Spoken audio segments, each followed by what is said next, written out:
Now recording. Yay! Look, we got it. We got it. Don't worry. Hello, Slack. Hello, Foxy. How are you doing? Wait a minute. You're over there. Hi. Oh, yeah. Hello. Oh, jeez. Hello and welcome back to The Block Update, a Minecraft podcast previously known as the Minecraft Update podcast. We are on episode 64. A whole stack of Minecraft Update podcasts and Block Update podcasts. Like, what do you think? It took a long time to get a stack. I'm just saying. It did, didn't it? Well, we haven't been very consistent, really, if I'm being honest. Well, we've been pretty consistent. Okay, look. You said it's not... What is it? It takes like 10,000 hours or something before you become a pro at it? I mean... Is that true? Jeez. I think it's 10,000 hours to be considered a pro in something. Well, I'm about halfway there in Minecraft hours then. I'm not... No wonder I'm so rubbish. No way. Oh, jeez. I've got a long time to go. Okay.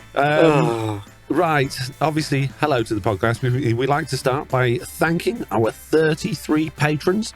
If you would like to become a patron because you enjoy the show and you want to help support us, you can by going to patreon.com/the Minecraft Update. The minimum perks you will get are access to our patron-only feed for bonus content, which Slack and I have just recorded, talking about our last couple of weeks. Access to our patron-only Discord channels and a Discord role, which is lovely and wonderful. So you should definitely do it, 100%. And if you're at the right tier, it's shiny. Yeah, you have to figure out where it is, though. Yeah, because I can't tell you. Yeah, it's an invisible tier. You need to hack Patreon to do it.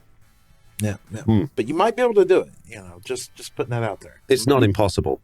So, Slack, for our stack of shows, I've organised something really special, which we're going to get into after the feedback, which is none less, and this is because I put the effort in, but no less than 6 changelogs for the news this week. You're welcome. Just come on. Okay.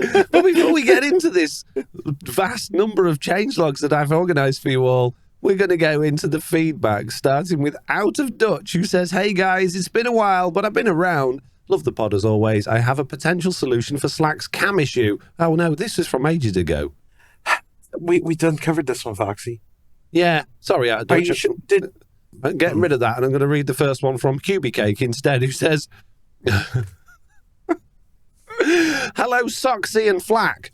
I have a very good solution for the quiz. Discord spoilers." Right, this is the bit where, from the Naked Gun films where everyone slaps the forehead, face palm all at the same time. Foxy, for example, this is how it would play out. Foxy, and now for the long-awaited return of the quiz. Slack, yay. Foxy, the first question is 1.1 plus 1 is 2. Slack, Window? Foxy, complex maths overlay. No, I've got it. It's 2. Foxy, okay. Are we locking in our answers? Slack, yes. Okay, let's see what the answers are. Tabs over to Discord, clicks on the spoiler. Foxy, the answer is, drumroll, 2. The Discord messages we, the viewers, said would be formatted as such. Okay. The problem is Cubicakes. There's 2 problems with this. And the first one is a bit silly, but it's just one of those things. If I see a spoiler, I click it. I can't stop. I have to click it.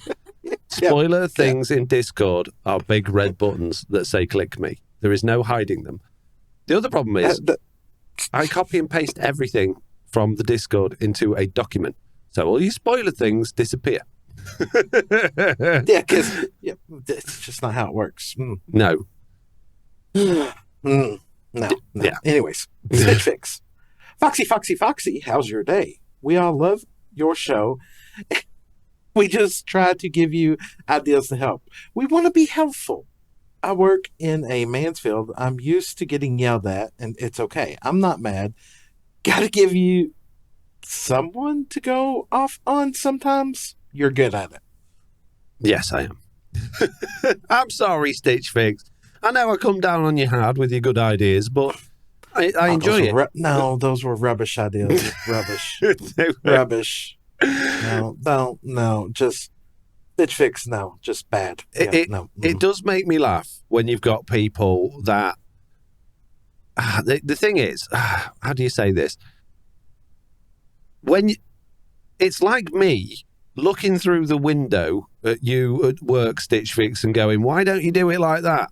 And you going, oh, well, that's the way I'm supposed to do it, or I've done it like that a million times and I prefer doing it this way, or after all of my years of experience and knowing who I am as a person, this is the way that suits me more. But me then going, yeah, that's fine and everything, totally ignoring what you've just said and going, but if you do it this way... I get that all the time. So it does make me laugh when I get things like that, because they are genuinely helpful things that you're trying to come up with. And from your perspective, they make sense because that's the way you do it. But then from my perspective, it's like, no, it just won't. It wouldn't work for me. So keep them coming, because I absolutely love them. I really, really genuinely do. And I do enjoy responding to them. Please don't ever stop sending them in, because even if I'm sounding like I'm being mean about it, I'm having a whale of a time doing it. And that's all that matters, is my enjoyment at the end of the day. Isn't it, Slack? Yep, 100%. 100%. That's why, you are a content creator. Yes. Just putting that out there. Yep. Good. Yep. Territe. Yep. Says, I'm sure that implementing raw or block smelting wouldn't be extremely hard, as fuel cook duration is time-based, not per item, which is why the smelting arrow can pause halfway through. I believe there is also a value for smelting recipes that decide how long it takes for material to be smelted. Territe, do you remember what this is about, Slack? This is about being able to smelt raw ores instead of breaking them down into the raw ingots. Yep. The smelting time is per item. It absolutely is per item. It is not how long. The items don't have their own duration. If you look at all of the wikis and all of the documentation, the fuel has a time per item, right? It's just how it works. In order to implement raw block or smelting, they would have to reduce the fuel time smelting by 9 in order to make it equivalent to ores, which means to the ingots, which means that your stuff would be in the oven for just as long as it would be with ingots, and they would have to implement a whole new way of coding furnaces and blast furnaces. So it just wouldn't work with the way it is. So I'm really sorry, but you're wrong. Also, the smelting arrow cannot pause halfway through. If it runs out of fuel, it will stop, and then it will go back again. It should do. There used to be a bug where it would just pause halfway through, and it'd just stay halfway through, but it should start going back again once the fuel's run out. I don't remember if it does that or not. I remember there was big changes on that here a while back. I don't know. But yeah. Well, it's definitely per item anyway. Yeah, definitely per item. Yeah, that one is. Yeah. Right. Shadow the Prodigen? Yep. Says to Foxy, I understand what you said about your reasons for not getting a gaming laptop. I have a MSI GF65, and it isn't too loud. I have external fans for it, which are fairly cheap, and when those are all on the way, there isn't a whole lot of noise. There is some that is noticeable, but it is not bad at all. Yeah, I have an external fan little stand thing for my Dell as well, because when it's playing Minecraft, it whistles, and those fans also whistle. It's not quiet. It's not silent. Like my PC sat here, I can't hear it at all. It's totally, totally silent, whereas laptops aren't. So, and the problem with laptops is they're on your desk. They're right in front of your face. So you're going to hear that noise, which is not ideal for if you're a content creator for recording and stuff, unless you've got good noise reduction. And it's quite, what's the word? Tiring. No, fatiguing. Listen to fan noise all day long. It's actually quite hard work to listen to on and off all day. It doesn't make for a particularly comfortable experience. And you're right. A lot of the gaming laptops use really advanced like vapor chamber stuff to try and cool things more efficiently and make them not as loud. But they're still loud because they've got to get rid of all of that heat those GPUs and CPUs are generating from this relatively small chassis, and they've got to blast it out so their fans go really, really fast, which is impossible for them to be silent. Even if they were silent working fans, because they're pushing the air that fast, it makes a noise. So... yeah, you're right. that shouldn't be a reason not to get a gaming laptop. At the end of the day, like I said last time, I bought a Dell, which also whistles and makes lots of noise, but it's a solid, reliable computer that I know will be around for 8, 9, 10 years if I look after it. Whereas if you buy an MSI laptop or an Asus laptop, it might be well built, but they're not going to last that long, I don't think. Maybe they will. I just don't believe they will, in my experience. What do you think, Slack? As far as fans go all the time, I have to have one on. I have that tinnitus where if I'm in the silent room, I hear ringing. Yeah. So aside from normal computer fans, there's one right here beside me right now. Yeah, but that's a desk fan that's different. That makes white noise, and it's soft, and it's consistent. That's true. A laptop is a whistly, inconsistent, high-pitched, low-pitched, stopped, high-pitched, really high-pitched. It's constantly I would changing. honestly argue with this one here, because I've got it up on a cooling tray right now that sits right here. I would argue that this is quieter than my computer at home. What, even when you're playing games and stuff on it? Really? Yep. Mm-hmm. Get some better fans in your computer at home. Well, I mean, it's not like you complain about hearing the fans on that computer. Mm-hmm. Just get yourself a bunch. Everyone raves on about Noctua fans, which are great, but I use, they're called Be Quiet Silent Wings, and they're cheap, and they don't make any noise at all. They're wonderful. My case is full of them. I honestly think the difference between these right now, if I was using this at home, I almost expect it would already be screaming. No dogs here. Less hair and everything in there. Yeah. I think I've got to clean my computer at home more often than I was. Probably. Okay. Irish Viking says, during the last podcast, you were talking about thirst in... Oh, no, I'm not reading that one. No, we're moving that one on. No, bye. Sorry, that sounded really mean. I meant to take that one out earlier, but I forgot just because it was on about thirst and modded, and I didn't think it was it's the pointless feedback. No. Sorry. Shadow of the Prodigy is back saying, I love how Slack is telling Foxy off about being called Tiny Raccoon, and then Foxy interjects by talking about his invisible water. I also love how Mojang made changes that are impossible to get. Hanging signs attached to the bottom of gravity blocks. Jeez. Yeah, well, thank you. Yeah. Good talk there. Yeah, good talk. Unsure 1979 is up next and says, hi, thanks for the podcast. I look forward to it every week. Regarding my bug from last week, MCPE, lots of numbers afterwards, trouble placing blocks at Y256. I meant to take this one out as well. It is definitely block lag. Oh, you meant to take this one out too? Yeah, it doesn't matter. Carry on. A couple of other weird things happened as well. If I am standing in water, the game makes the landing in water noise constantly. Also, if I eat, it pushes me over one block. I fell off a 1 block wide bridge a few times. The world I'm on is single player, not realm, created after the release of 1.19. Well, there you go. Still doesn't. No. Yeah, that's why I was going to take this one out, because you thought, finish reading that and go, there's not really a response to have, is there? And that was the same as the one before. So it's not bad feedback, and the other one wasn't bad feedback. But I normally take them out if I read them and I go, because there's no response. So I'm really sorry, Unsure, but thank you. Thank you, but we have nothing on that one now. I love feedback, so keep feedback coming. But I'm rubbish. Okay, Bearded Sloth 33 AD says, hey, Foxy and Slack, I heard your podcast last week and was shocked to hear that you gave us a shout-out on your feedback section around 11:30. It was brought up that your new name, The Block Update, is close to our name, The Block Party. Foxy and I seem to share a lot in common, and we must have great minds that think alike.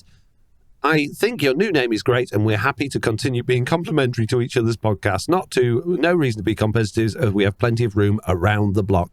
I personally just wanted to say hi from the Block Party, a Minecraft podcast, The Bearded Sloth. Well, thank you, and hello, and welcome to this podcast, The Bearded Sloth. Nice to meet other podcasters. How do you do? I hope you're having a lovely day. It didn't even occur to me about competition.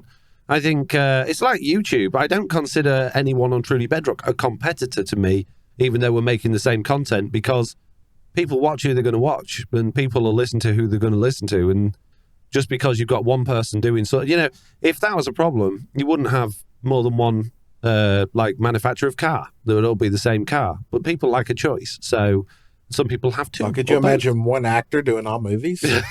But they're all the same movie. Welcome. Thank you for chipping in the feedback, and thank you for not being awkward about us calling ourselves the Block Update. To be fair, I should have checked first that there was a Block Party update. It didn't even occur to me at the time. I just thought it sounded like a good name, so there you go. Right. Stitch Fix with a Foxy. How's your day? Hopefully better than mine. Just wanted to say to both of you, thank you for all that you do. Well, you're very welcome. Thank you for sending in your lovely messages and letting me get mad at you. I love it. It's amazing. Thank you, Stitch Fix. It's great. Genuinely, thank you. Makes life better. DJ Chris is here with the Foxy. How's your day as well? Saying, I've been... I'm glad I'm reading this one. Oh, God. Okay.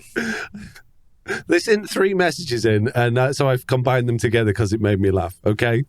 Says, I've been playing Legends. Honestly, I don't think it's lacking. When playing the game, it depends on your playstyle. Maybe they'll fix or add features to keep it alive. Okay, so it contradicts in itself straight from the off. I don't think it's lacking, but then maybe they'll fix or add features to keep it alive. So admitting that it's lacking features. The second one says, sorry, but I disagree with your feedback on Legends. No disrespect, but I think Minecraft Legends is 100% worth $40. Just my opinion. I know some people have different opinions and playstyles. Great, okay, fair enough. I'm totally entitled to your opinion, and I'm glad you enjoy it. But then followed this up with, what if Minecraft Legends gets many armor types and weapon types, upgrade the buildings and mobs, a free play mod, assign units, smithery to craft weapons and ammo, expansions every year? So what made me laugh was the fact that they go, no, Legends is great. I think it's worth the money. And then going, but if I'm thinking about it, if I'm honest, well, I could do with this and it could do with this and it could do with all these different things and expansions and updates. So basically, I think you enjoy it by the sounds of things, DJ Chris, but I think you also agree that it doesn't have very much in it. I must also assume that you've got plenty of money kicking about if you think it's worth £40, because £40 is a lot of money these days when your gas and electric bill's £600 a month. Jeez. Yeah, that's a lot for a game, for it to be this dead after launch. Oh, yeah, absolutely. Yeah, it really would. It makes sense for it to be free to play. If they did it free to play and then just had microtransactions, even if it's just cosmetics, great. I think they'd make more money. They would make more money. But it being a $40 game, it's not worth it. And maybe if it was $15, maybe it'd be worth it. But I think graphics remind me of something off of a phone. You know, yeah, the gameplay does. I just think they marketed it wrong. I don't think it's an awful game. I think this is one of, okay, let's look at this in perspective. Microsoft launched the latest Xbox at the same time as PlayStation launched the PS5. The PS5 has already sold more units at this point in its lifetime than the PS4 did. And the PS4 was one of the best-selling, fastest-selling consoles. And the reason is that although it's been slow because of COVID, PlayStation and Sony and their studios have been putting out game after game after game of AAA titles and keeping that alive. Since Microsoft has had, they bought so many studios, they bought all these massive big studios like Bethesda and all that stuff, and they've released nothing. Minecraft Legends was their big launch game, their big AAA launch game of this part of the year. And it's not even of this part of the month, it's of the first quarter of the year because they've had nothing else other than Forza. So for it to be touted as that, marketed as that, priced as that, I suppose you could say, well, actually, Sony games are $70 or $80 now, and that's only half price. It doesn't live up to the expectations. If they'd have gone, hey, we've made Minecraft Legends, it's a free-to-play game, you play online with your friends, it's got microtransactions in it, great. I'm sure loads of people would play it and have a good time. Because your expectations would be loads lower, wouldn't they? And people will probably say, hey, the campaign on this is actually pretty good for a free-to-play game. Yeah, that's where you get the difference of opinions there, isn't it? And And if if it you paid was for it and didn't like it, these prismarine shards that I'm so desperate to get hold of that I'll spend all of this time going round the whole thing to make sure I'm destroying all the buildings and collecting it rather than just defeating the piglins, I'd probably think, well, if I could buy them for like $5 for a couple of hundred of them, yeah, okay, if the game was free, I might think about it. Yeah. Well, that's my problem. It's not an awful game, but it's an awful game the way it was touted and what we're expecting it to be. Yeah. Jace, okay, what's Rizzle got to say, Slack?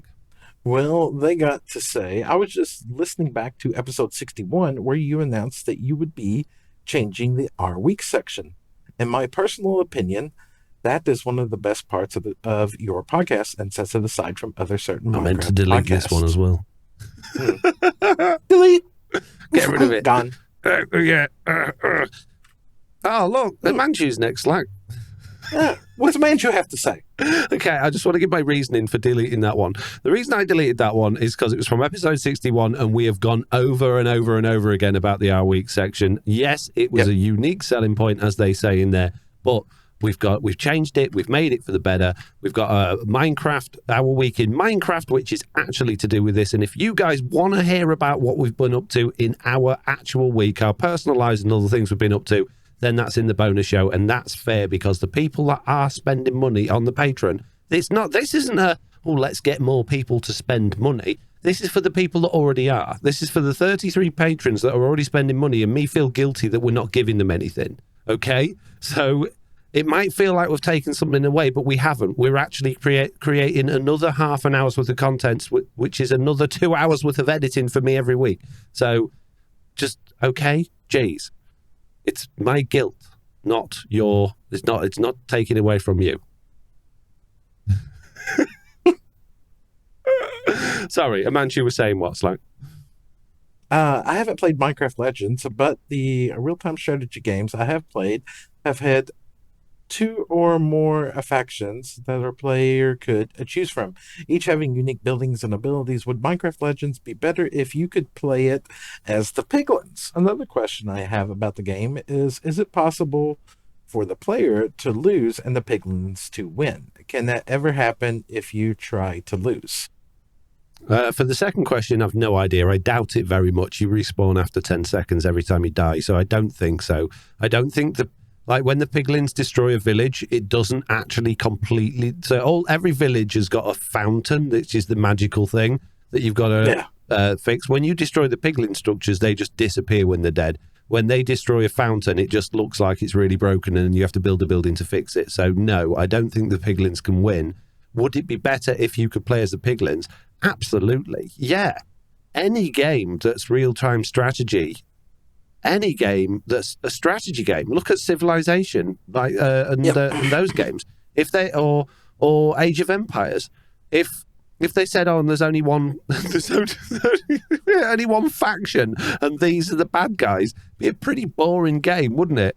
So yeah, it'd be amazing if they had also why have it just there? Why not go, okay, well, you can either play as players, or you could play as creepers, or you could play as zombies, or you could play as skeletons, or you could play as the piglins, and each one of those has got different mob variants and different armor types and different buildings, and even the buildings that might do the same thing like they do on Age of Empires, but be different colours.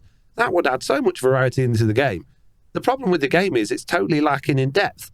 I know, again, I was listening to the Computer Game Show podcast, which I listened to. They were talking about Minecraft Legends last week, and even they said, my 10-year-old son plays it and says it's boring because it's not got enough depth. You know? So, yeah. I don't think they liked anything. Anything to give him. Like, the piglins have got loads of different mobs and like, they've got loads of different units, and the player's got like 5. So yes, well, it's more than 5, it's about 8, I think, but yeah, anyway, yes, definitely. You get your skeleton, you get your zombie, you get your creeper, and that's about all, right? Yeah, pretty much. Metallic Gaming is here with the last piece of feedback, and Slack, are you ready? I hope you're sitting down, get yourself a cup of tea. This is a long one. Are you ready? All right, hold on, let me get my snack out. Yep, I'm good. All right, I'm ready. Oh, Rice Krispie Squares. I love Rice Krispie Squares. I used to have one of them like every day when I was at school. Amazing. Yeah, they say you have an amazing podcast. Thank you very much, Metallic Gaming. Appreciate it. I mean, we already knew that, but appreciate it. Yeah. Right, we do. If you would dare leave us feedback after all of the feedback that I've given you about your feedback, then you can leave us feedback by emailing us at news@theminecraftupdate.com, fill it in the feedback form on our website, or join into the Discord. And don't forget, everything is going to be changing to the block update soon, but at the moment it's still the Minecraft update, so you can get away with it for now. Jeez. Okay. Moving on to the news, it's time to open my docs and look at the many 6 changelogs we've got this week, Slack. Starting with Minecraft Bedrock Edition 1.19.80, which big number is a very long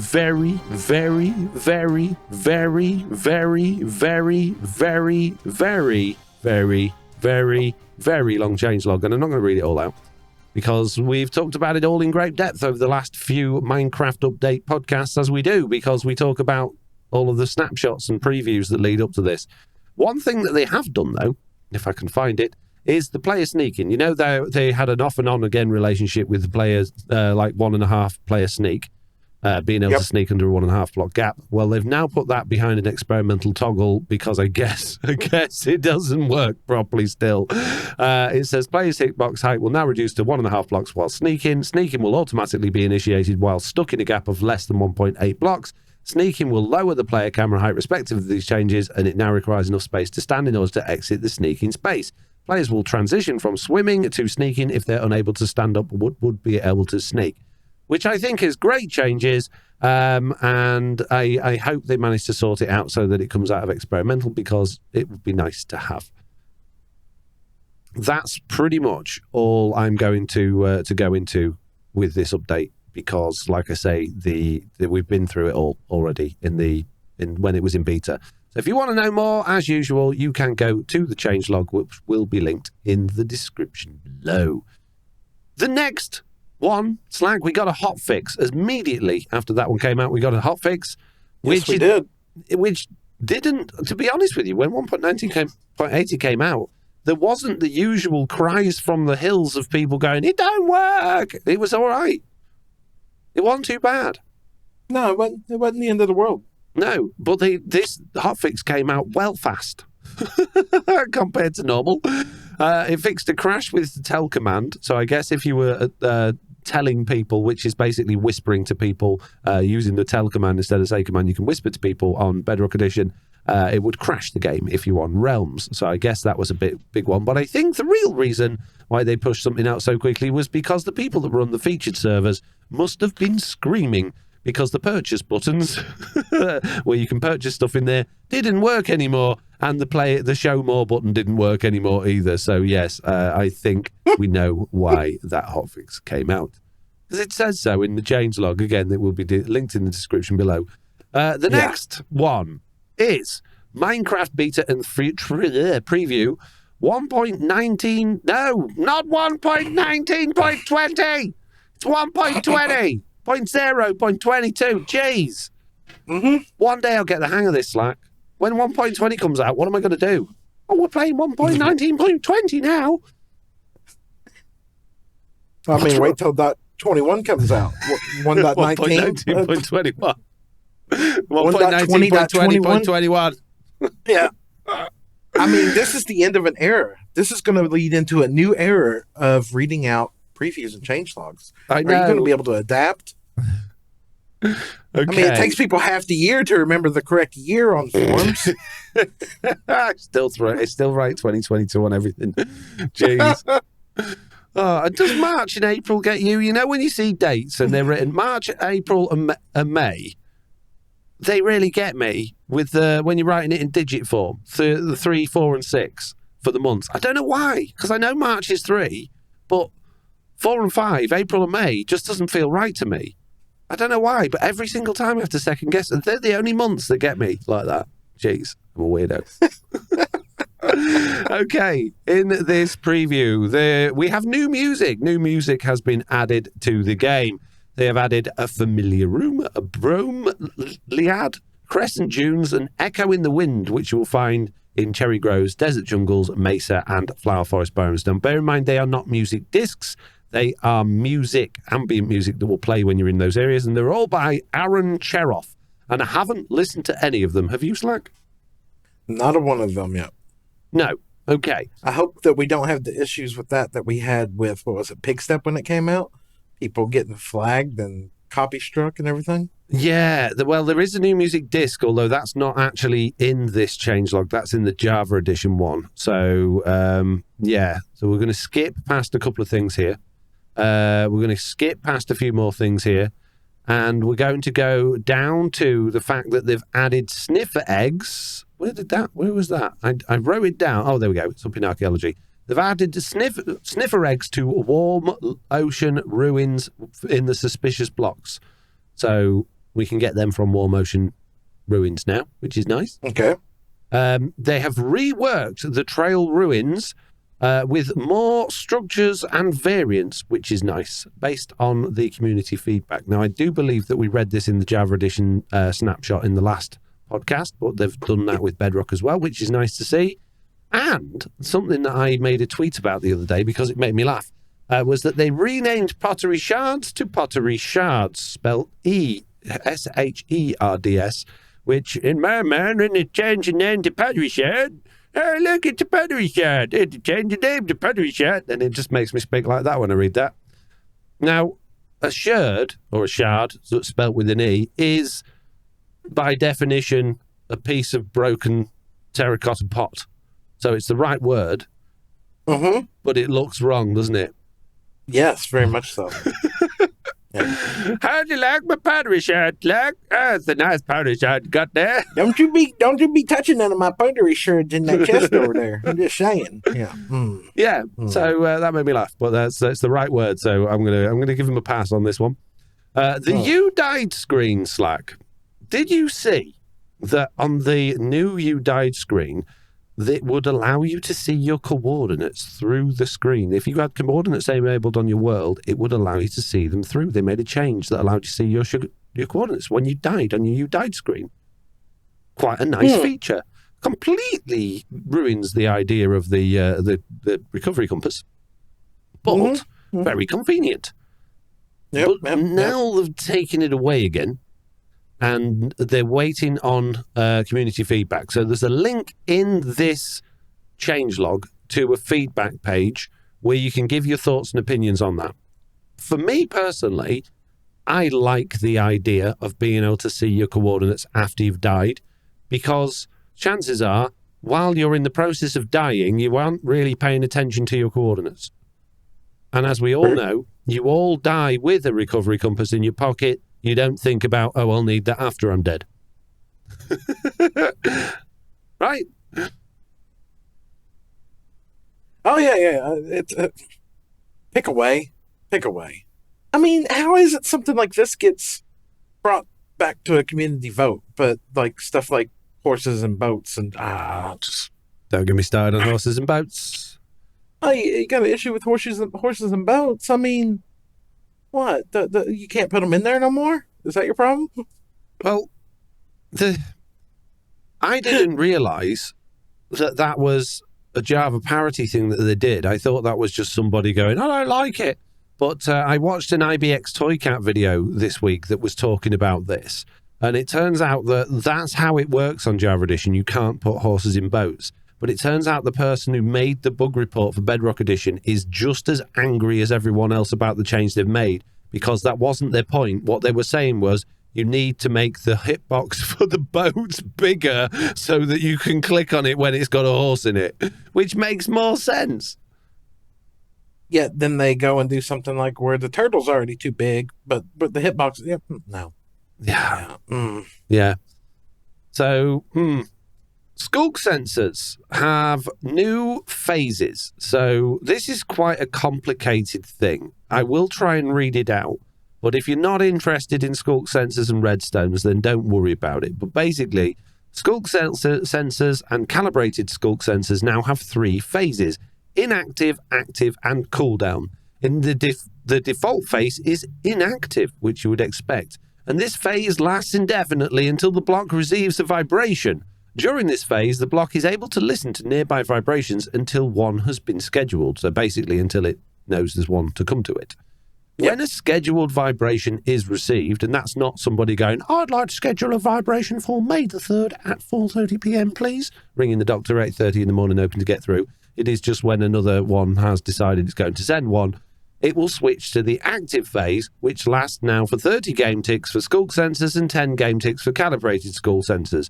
And during this phase, the block stops listening to nearby vibrations, which, as you can imagine, because it's already had one, it'll wiggle its tendrils and emit a redstone signal and a light. Makes sense. After the active phase has finished, the block switches to a cooldown phase, which lasts for 10 more game ticks, which is only half a second. During this phase, the block will keep wiggling its tendrils, but no longer emits a redstone signal or a light. Finally, once this phase is finished, the blocks will switch back to the inactive phase. And then it says previously these phases had different timings. The active phase lasted 40 game ticks for skull sensors and 20 for 20 game ticks for calibrated skull sensors, and there was no cooldown phase. The thing I don't really understand about this, I do understand, but it doesn't make much sense, is that if it's active and it's wiggling its tendrils, right, and then it's no longer active but it still wiggles its tendrils, why not, instead of having it saying the active phase is 30 game ticks and then the cooldown phase is 10 game ticks, because just stop it wiggling its tendrils. It's only half a second. Because it's saying it will carry on wiggling its tendrils, but it won't be emitting a redstone signal. But that seems like a bit, you'd be looking at that in game, and you probably wouldn't notice because it's so quick, but you'd be looking at that in game and going, well, it's still wiggling its tendrils. Why is it not giving out a redstone signal? Why not? Why? I don't get it. It doesn't make sense. Anyway, so yeah, if you're interested in that, then hurrah! And if not, then don't worry about it, guys. Okay, the next update. Does it send back out? Question: does it send back out the same signal that it received? Yes. Well, then the cooldown sensor makes place then, so it doesn't hear itself and make a clock. No, yeah, I get that. But what I don't understand is if it's in the cooldown phase, why it's still wiggling. It says it carries on wiggling but stops giving a redstone signal. Just stop it wiggling. Just maybe make the tendrils still, but maybe still give a light. Wonder if an observer can see it while it's still wiggling. That's what I'm thinking. It just does. It doesn't. It's not very consistent. You would think if it was wiggling, it's active, right? I know it doesn't matter at the end of the day. This isn't going to bother anybody. It just seems an inconsistent thing to do. Yeah, very much so. Okay, right. The next big thing, and I'm skipping through a lot of things, but there is a rather large change that I can't say that I knew was coming, but I might have known that it was coming. And this is somewhere in this changelog, possibly. Okay. I know it's in there somewhere. It is that they have added a brand new command to Bedrock Edition Slack. And it is hidden. Oh my goodness, where is it? Let me search for it. Added new experimental cameras toggle to allow for custom camera perspectives. There we go. So, it's right at the bottom. Added camera command as part of experimental cameras toggle. This command can switch to custom camera perspectives or fade the screen. Now, this isn't going to be much use for survival mode, but for a map maker or a Minecraft marketplace partner, this is amazing, because what this allows you to do is take the player away from the camera and move it anywhere and point it at anything else, or have it continually being pointed at the camera, which means you can now do proper cutscenes. It means that it's no longer tied to the player, which means that you could do a proper top-down view of a Minecraft. You could have a Minecraft game that was top-down, right? Or you could have one that was off-center. You could make Minecraft dungeons in Minecraft now. You could put the camera at that fixed angle and follow the player that way. It's incredible. And you don't have to rely on the F5 button. You can basically use commands to move it around. So you're not going, I hope this person happens to activate the right camera mode at this point. You're like, no, this is the camera mode for this point. It's fantastic. I can't wait to start using this in lots of things, but I haven't fiddled with it yet. But I've seen people making some rather interesting looking cinematic stuff with it already, where it just follows the player around. Oh yeah, that'd be nice if you could break it away where it pulled back so far at a certain angle. Yep. Yeah. Now, one person sent me a comment on one of my YouTube videos going, well, you've got your camera mode, Foxy. Well, now you've got this thing.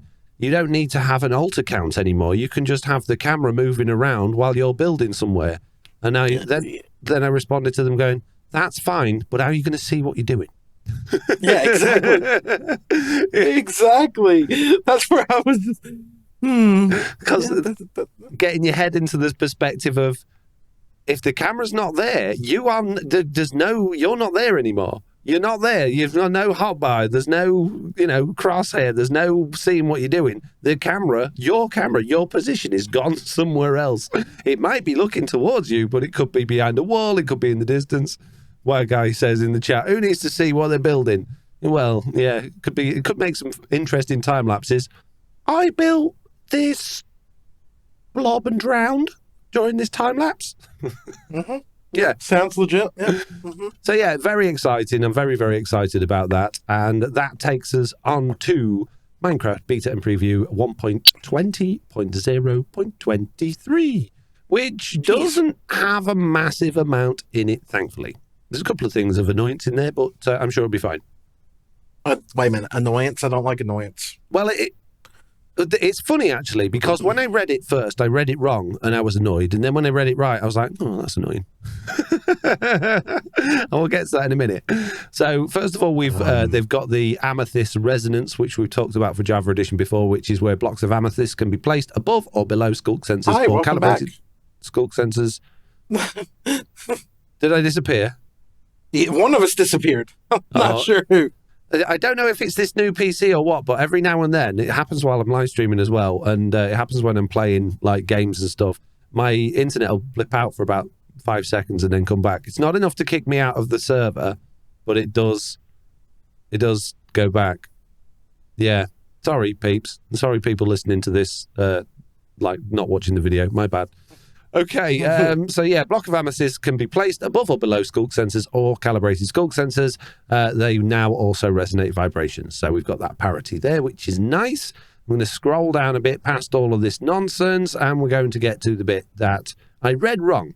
So this sentence here, I first read as bone meal now can be used on a pitcher plant to duplicate the flower, which I was thinking, oh, well, that's nice, but that kind of makes the sniffer null and void, really, doesn't it? You'll only need to use the sniffer once to get one, and then you can duplicate as many as you want.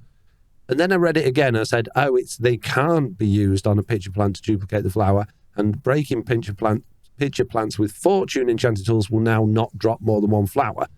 So it seems that the developers have got wind of our ability to be able to fortune flowers and get more. So I wouldn't be surprised if they stop us being able to do that with all the flowers now that they've noticed that. But it means the torch flower and the pitcher plant are not going to be duplicatable plants by bone meal or by fortune, which means you're only going to be able to get them from the sniffer. So they're going to be pretty rare. I don't know how I feel about that. I think that people will have a lot of sniffers. I think there'll be sniffer farms going on. It'd be interesting to know exactly how the sniffer works. Like, once it's sniffed a block, does it remember? It won't remember because it's an entity, but does the game remember that that block's been sniffed and therefore no sniffer can sniff that block again? Is it totally random? Is it a time-based thing? How does it work? Because if you've got a sniff, I'm just imagining you just put a load of sniffers in a pen, put a couple of hopper minecarts underneath the grass, and it's just going to eventually fill you up with all the seeds you could ever want. Yeah, that seems about right. But is it smarter than that? And I think we spoke about this before when we first heard about the sniffer. Will it be one of those things like, we got a flower map where a flower only for certain colours of flower can grow in certain places? Yeah, it's mapped out with the terrain. Whether the seeds I thought will the do the flower same maps thing. went away. I don't think so. Did they? I'm pretty sure they went away because now you can go into a flower biome and just get the flowers from any spot now. Huh? Oh, okay. Well, maybe that's not a thing then. But yeah, I was wondering if there was if there was an algorithm basically that said where those seeds will be. And and where they won't be. So it'd be interested to see if there's any memory related to that, because it'd be nice if you could find where there was one, put a pet fence around the sniffer, and it just keep digging up the same ones, because then you've got a farm. I'm sure that'll be the case. It can't be more complicated than that, surely. What else is in this one that I wrote down? Banner shields. But banner shields, we missed that one. That was in an update last week, and we didn't even talk about it. Yeah, .80, wasn't it? Or no, it wasn't .80. It was in 1.20.0.20 or 21. I can't remember which one, but we have spoke about that change. When I was going through today, getting all the change logs, I was like, we haven't talked about banner shields, but that was already in one of the ones a couple of weeks ago. So we totally forgot to mention it. How do we miss that? Banner shields. I don't know. Yeah, so I was gonna speak to you quickly about that after we'd gone through all these, but I suppose we can talk about it now. Yeah, banner shields, Bedrock Edition. It's been asked for years, and it's finally a thing. If only shields didn't require you to crouch. Yes, it's a nice thing for a personalization point of view, but it's not going to make me want to use a shield anymore. I mean, think about this. Now you're really getting in game. You're going to get armor trims and custom shields. Yeah. Yeah. Can we just customize our elytra next? That would be nice. Why can't you do that? I guess I'd be more cape, excited. Isn't it? Your cape does that. I'd be more excited with, being able to put my banner on my elytra than on my shield, but maybe I'm weird. No, I totally agree with you. Yeah, having customizable elytra would be fantastic.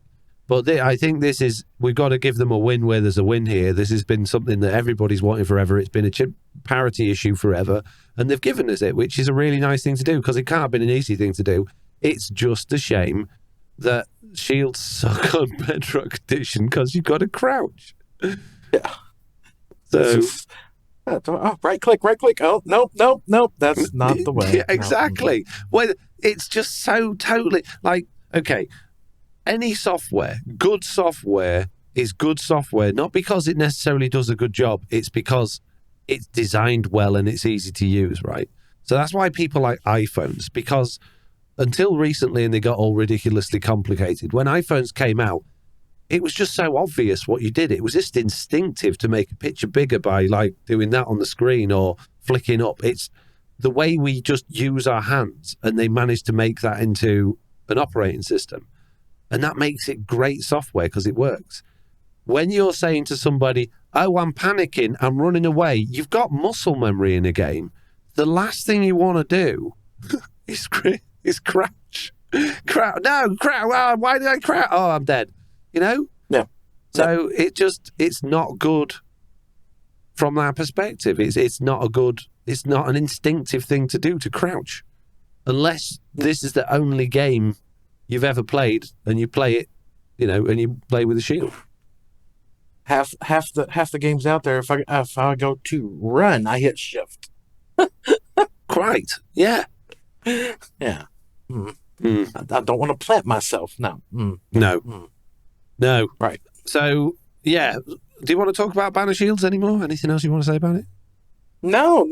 It's just, it seems like that was something we missed there. And it's a nice parody change, and I'm sure a lot of people are going to love it. But I think it's just going to be a few days of everybody using the shield. Hey, look at this. And then throwing it in the chest and never using it again. Do you think they'll charge us 7 diamonds and make us use the smithing table in order to put a banner on our shield? I mean, give them the idea that you need to get a banner template pattern. Yeah, there you go. Yeah, banner template. Yeah. Makes sense. Yeah. I still can't get over that. I still can't get over it. When I heard the developers saying about the fact that they needed to find a way to make diamonds like more rare, it just seemed like such a lack of foresight. So they've gone, okay, Mending made diamonds like pointless. They're not pointless, but you know what I mean. Mending made diamonds too abundant, so they hid them in the walls and underwater in the Caves and Cliff update, and now they've gone, we're going to charge you 7 diamonds a time to make your armor, which is to me that's so short-sighted, because If there's an imbalance, you don't have to fix it with one thing and go, well, I know it's unreasonably expensive, but it fixes this big hole in the game we've had for so long. No, use that as an opportunity to be creative and go, what else can we do that can balance this? Rather than just chucking it all on that and going, there you go, fix that problem. No, you haven't. That's like going, I've got 3 flat tyres on my car. All right, we'll just put all the new tyres on this one wheel. Or just, be like, why don't we just pop the last wheel? So they're all the same level. There you go. There you go, mate. £10, please. You're welcome. So, yeah, and when I heard the developer saying that, or I saw it on Twitter, I saw it somewhere, or it was in one of these YouTube videos, I can't remember. It just made me think, what a total lack of foresight. You're updating this game forever, potentially, right? Give yourself some room to update it. Don't fix your problem in one go with a crap fix that you're going to inevitably end up undoing. Jeez. Man. Stupid thing. Right, anyway, getting back to this changelog. Right, where was we up to? So, yeah, we talked about those, and then I'm going to scroll down past all this nonsense. Oh, the Relic music disc. Relic music disc is now included in the loot table for the trail rune. So this is the new music disc that we're getting. Again, I haven't listened to it, so I don't know what it sounds like. But it's nice to have a new music disc. People asked, do you think we were going to get one? We thought they would, and there is. So that's nice. But yeah. Have we had any visual updates on what a trail rune looks like? Yeah, I haven't seen them myself. I'm sure they must have been circulating around, but I haven't looked. Okay. So I don't know. Right, there has been a few changes technically. Dedicated servers now have different log levels that they can produce, which allows you to actually have more things logged than you did before, and you can set that in the server properties file. And then there's a section on custom entities, which confuses me and concerns me, because maybe you can help me understand what this means, because I don't know what it means. But it says custom entities with internal-only components or AI goals will fail to load in-game. So, what's internal-only components are AI goals? I don't understand. And then it says custom entities are restricted to overriding vanilla entities released before 1.20. Invalid entities used in the identifier or runtime identifier field will result in content errors. So I know if you make a custom entity and you give it a runtime identifier, let's say you're making something that wants to be a little bit like a pig, and do whatever Minecraft pigs do. You can say, I'm making my custom entity, the identifier is Foxy No Tails pig squirrel. And you give it a runtime identifier of a pig, and it will pick up whatever's hard-coded into the pig, it will pick up in that. So some of the behaviors, the data-driven behaviors that you use to build entities are not available. They're hard-coded to an entity. So if you want to pick one of that, if you want to use one of those on yours, then you have to give it a runtime identifier to make it like a pig or whatever entity it is. So reading this, it reads to me like they're saying, you can only use these runtime identifiers on vanilla entities released before 1.20. So the mobs after 1.20 won't work. But then the custom entities with internal-only components or AI goals, well, I don't know what's an internal-only component? Because this is worrying, because I do a lot with custom entities, so I don't know if this affects me or not. I mean, generally speaking, I don't use runtime identifiers, but I want to know what it means. Entities with internal-only components or AI goals will fail to load in-game. I mean, custom entities can't have internal components because you can't use the hard-coded stuff in there. They can only have the data-driven components. So is it saying... I don't know. It doesn't make... I need to know more about this, but it's very concerning. What's not concerning, though, Slack? What's some good news? Finally, after literally years and years that we have had... Can you remember the holiday experimental features? It's still in the game. And that was the custom blocks, custom entities, and custom items, and allowed you to do a lot more with them. finally, so the custom block stuff has been slowly coming out of experimental. A lot of stuff's still in there, like being able to interact with custom blocks is still in experimental, but a lot of stuff that you were doing with custom blocks before can be done in vanilla. You don't need to have the experiment on. Now items are finally coming out as well. And this one says that the Minecraft display name component, Minecraft durability, Minecraft fuel, Minecraft entity placer, which is a big one, and Minecraft item are all out of experimental features from 1.20. So the Minecraft entity placer is what I use with my experimental mini blocks and mob heads add-ons, where when you click it on the ground, it will place an entity. Right. I think this means, unless there's something that I've forgotten that's in those files, that my mob heads and mini blocks experimental versions will no longer require experimental mode after 1.20. Which would be nice. That'd be amazing. Nice. Finally, I don't have to, because I've still got the non-experimental ones, which are currently completely broken because the developers forgot something in 1.19.80. But yeah, they rely on the spawn eggs, which, as we know, if you put one of them in a spawner, well, then it spawns lots of things. Whereas the experimental ones, as much as they're a little bit easily duplicated because of more bugs with things on Mojang's end, they do actually work a lot better. They work a lot better.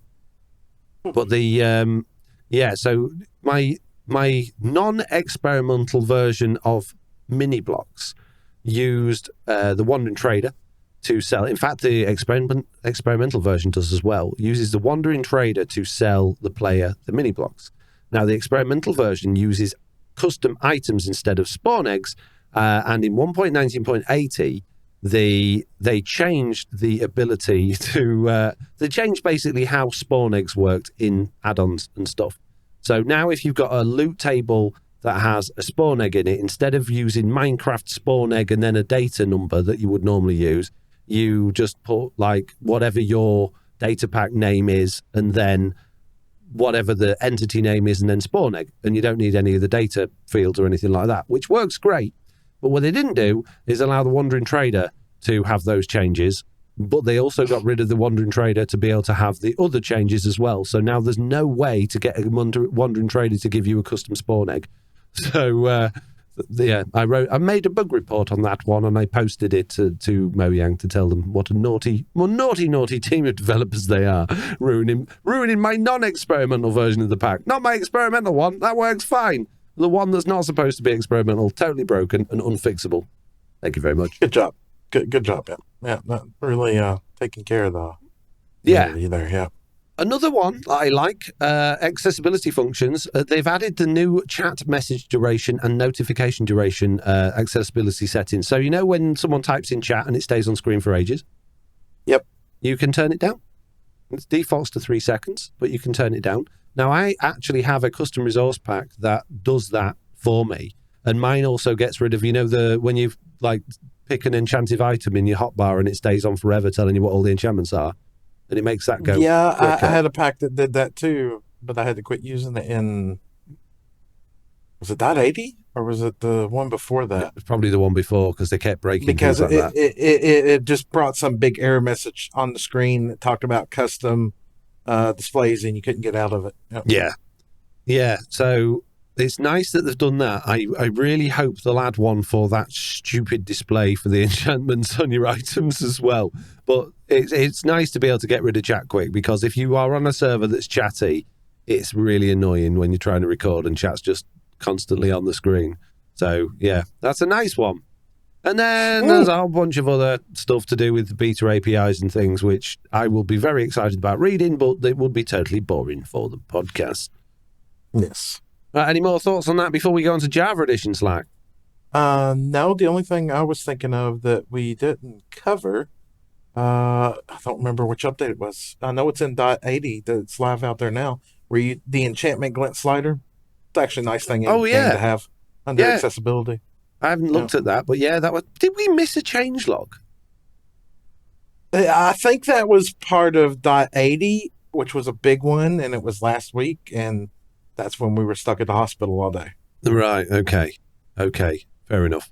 Yeah, we didn't actually mention why we didn't do last week's one. No. I didn't want to say, but yes, Slack was a little bit preoccupied with Jen, who was a little bit preoccupied with being Blood pressure issues. Yeah. Yeah. They're just things you need to be a little bit nervous about when you're heavily pregnant. So Yes. hopefully nothing to worry about. But yeah, we decided it was a good idea to not stress Slack out by saying, hey, you got to do a podcast. By saying, don't worry about it. Just go and make sure Jen's good. Okay? That's why I didn't do one last week. Okay. Java Edition, Snapshot 23W17A. Adds in new advancements for the Trails and Tales, new music, as we've already discussed, the new music disc, as we've already discussed, the Skug interface changes, as we've already discussed, and they've had a whole bunch of stuff to do with fonts. Crazy stuff going on with fonts, and I did watch a video on this, and it made no sense at all, but basically the custom fonts can now be better. So that's nice. So that's good. See how fast we go through the Java Edition stuff. In Java, they had an update. There's 17 pages of change logs that do not pertain to us at all. Moving on. yeah, there's a loads of. Yeah, if you want to read the Java Edition stuff ones, then the links will be in the description below.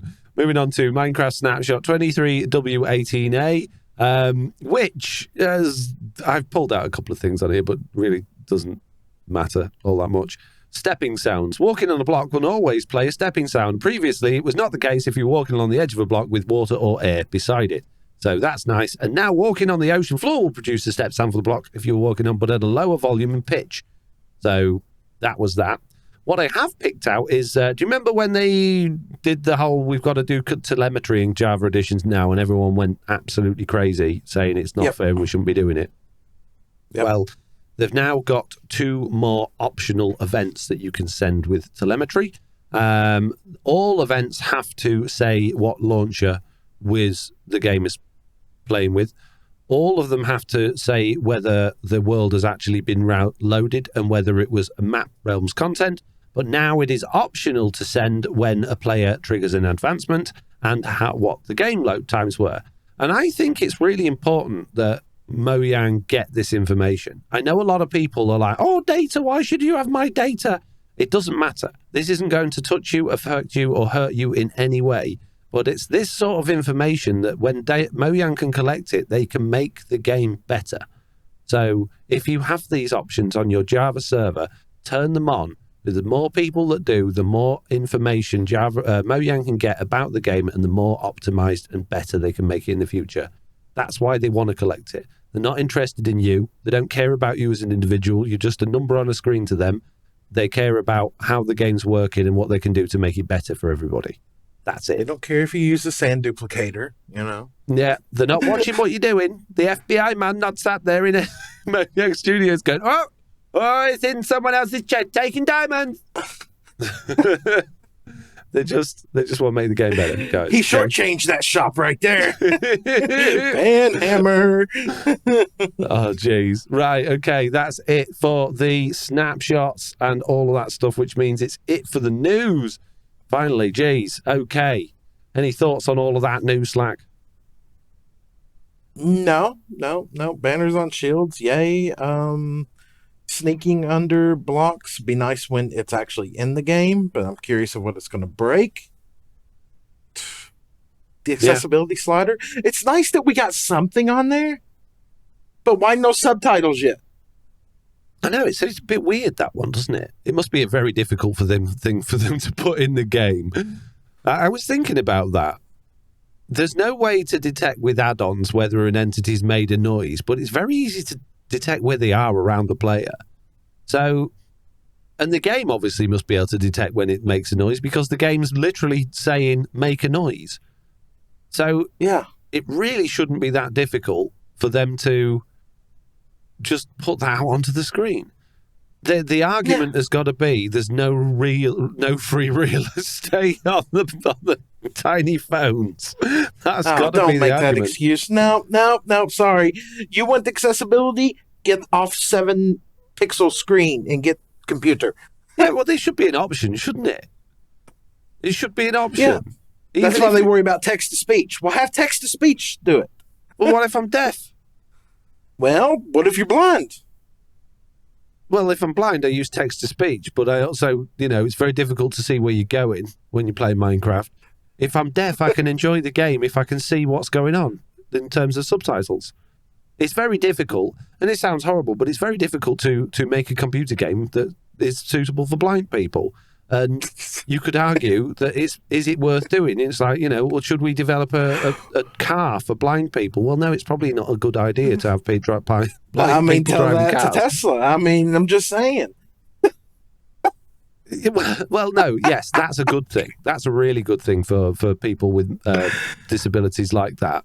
But going back to where self-driving cars weren't a thing, you wouldn't put the time and effort into building a car for somebody that can't see because they wouldn't be able to drive it. And it sounds they put in a slider for enchantment glints, okay? But they haven't done nothing for the colorblindness community out there this time. Yeah, this is what I'm saying. They've made efforts with text-to-speech is useless for nobody apart from people that are visually impaired. And it's very... Like, you've got to be strongly visually impaired to need... I suppose if you... I don't know.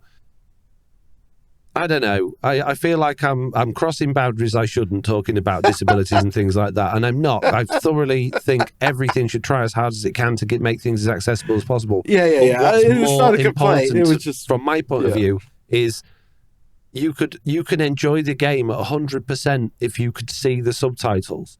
Whereas having something reading out text-to-speech to you is always never going to be as good as 100%, which is bad for people with visual impairments. But if they can make it so that people with 100% deafness or even partial deafness can enjoy the game as 100% the way it's supposed to be enjoyed, they should be doing it. It's not a difficult thing to do. Yeah. It wasn't me complaining or trying to start arguing. I know. But that has to be, some trivial vision-related thing gets fixed before the people who can't even hear the game. Yes. That's where my problem is with this. Yeah, exactly. And that's not like, people with visual impairments don't count. Of course they do. And those efforts obviously exist for that. But if they're going to go to that effort, do the other one as well. It's like which is our favourite form of impairment? I don't think it is. It's obviously not that, and that sounds horrible. But they're not even talking about it. There's not even whispers about it. Surely they would just put their hand up and go at Minecon. Yeah, we're working on it, because loads of people have asked for it. Yeah, it's a very valid argument. Text-to-speech does nothing for the deaf. Nothing at all. In fact, quite the opposite. Right, okay. Jeez. Right, let's get away from all that and start talking about the Bugdate. It's time to go into the Bugdate. Slack, what's been bugging you this week?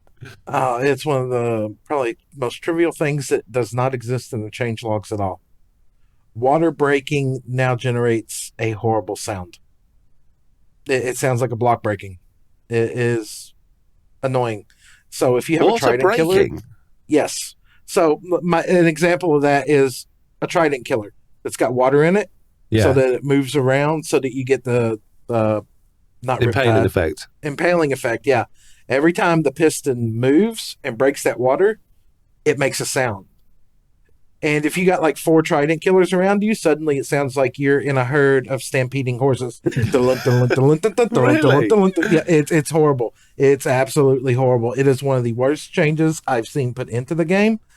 And it sounds just horrible. It's just, why? Why was that changed? And why is it not mentioned in any log anywhere? That's so weird. There's clearly a bug. That's why it's not mentioned in a log. It's clearly a bug. I just, before we carry on with that, Archangel of Death has just said in the chat, text-to-speech would be good for dyslexia. Archangel of Death, I'm not saying text-to-speech is useless. It absolutely does have its place, and it's helpful for a lot of people. But you don't need to be able to read in any way, shape, or form in order to play Minecraft and enjoy it, because it's a block placing breaking game. The fact that things have enchantments, yes, is fine, but you don't need to read them or see what they are in order to have a good experience playing Minecraft. As long as you can see if you're visually capable enough to see what you're doing in game, i.e. placing and breaking blocks. Like, my kids were playing Minecraft before they could read. way before they can read and enjoying it absolutely. I mean, Oliver, reads very well now, but, it's not been that long since he's been reading, like, full books and stuff like that. And he's been playing Minecraft since he was, like, 3 years old. You don't need to be able to read to play Minecraft, is my point. I think it's far more important that people need to be able to hear what's going on, because monsters in the game can kill you. That's all I'm saying. Okay? So I'm not putting people with dyslexia or visual impairments down at all. They are very, very important, and things should be done for them. I just think priorities-wise, it's a bit backwards. Okay. Sorry, Slack. Crack on. No, just water breaking sounds that didn't exist before. It's very annoying. Yeah. Very strange. Well, okay. Well, I stumbled across a couple of bugs this week. The first one was obviously what I just mentioned about my wandering traders not being able to use the new systems that they put in place in 1.19.80, which they didn't put into experimental. They just threw it into the main game and like, there you go, guys. Surprise. It wasn't in any of the betas either, or maybe it was. I just didn't pay attention. Here, we give you something for free we tell you nothing about. Yeah. And the other one I've come across, and I've come across it many times, but I decided to talk about it today because I've been working on, as I said, we're going to get to this in our week in Minecraft in a minute, but I've been working on a lot of redstone stuff, triple piston extenders, double piston extenders, and I've even been working with flying machines. Well, I say working with them, I've been trying very hard to make them work. And on Bedrock Edition, flying machines can work, but they are an absolute nightmare because they are totally random in which direction they will go. Unless you have, believe it or not, an extra piston on them that sticks out sideways that an observer sees in order for it to add enough delay for it to know which direction it's going. Which means your flying machines, by the time you finish them, are already 16 blocks. So each piston is already pushing 8 blocks. So you don't have enough room to actually put any other blocks on there. Because basically I'm building a big door. And I want the big door to open and close with honey blocks and slime blocks. And I want it to open and close a long way. And I thought flying machines would be a really nice way of doing that. But you can't do it. You can't stick enough blocks to the side and make it work. And then when they come to the middle, because the flying machines can only be activated from each end, not just from one end like they can on Java Edition, you can't open it again. The door shuts eventually if you can actually get them both going in the right direction, and then it's just stuck together forever. So, yeah. We live here now. We're a vault door.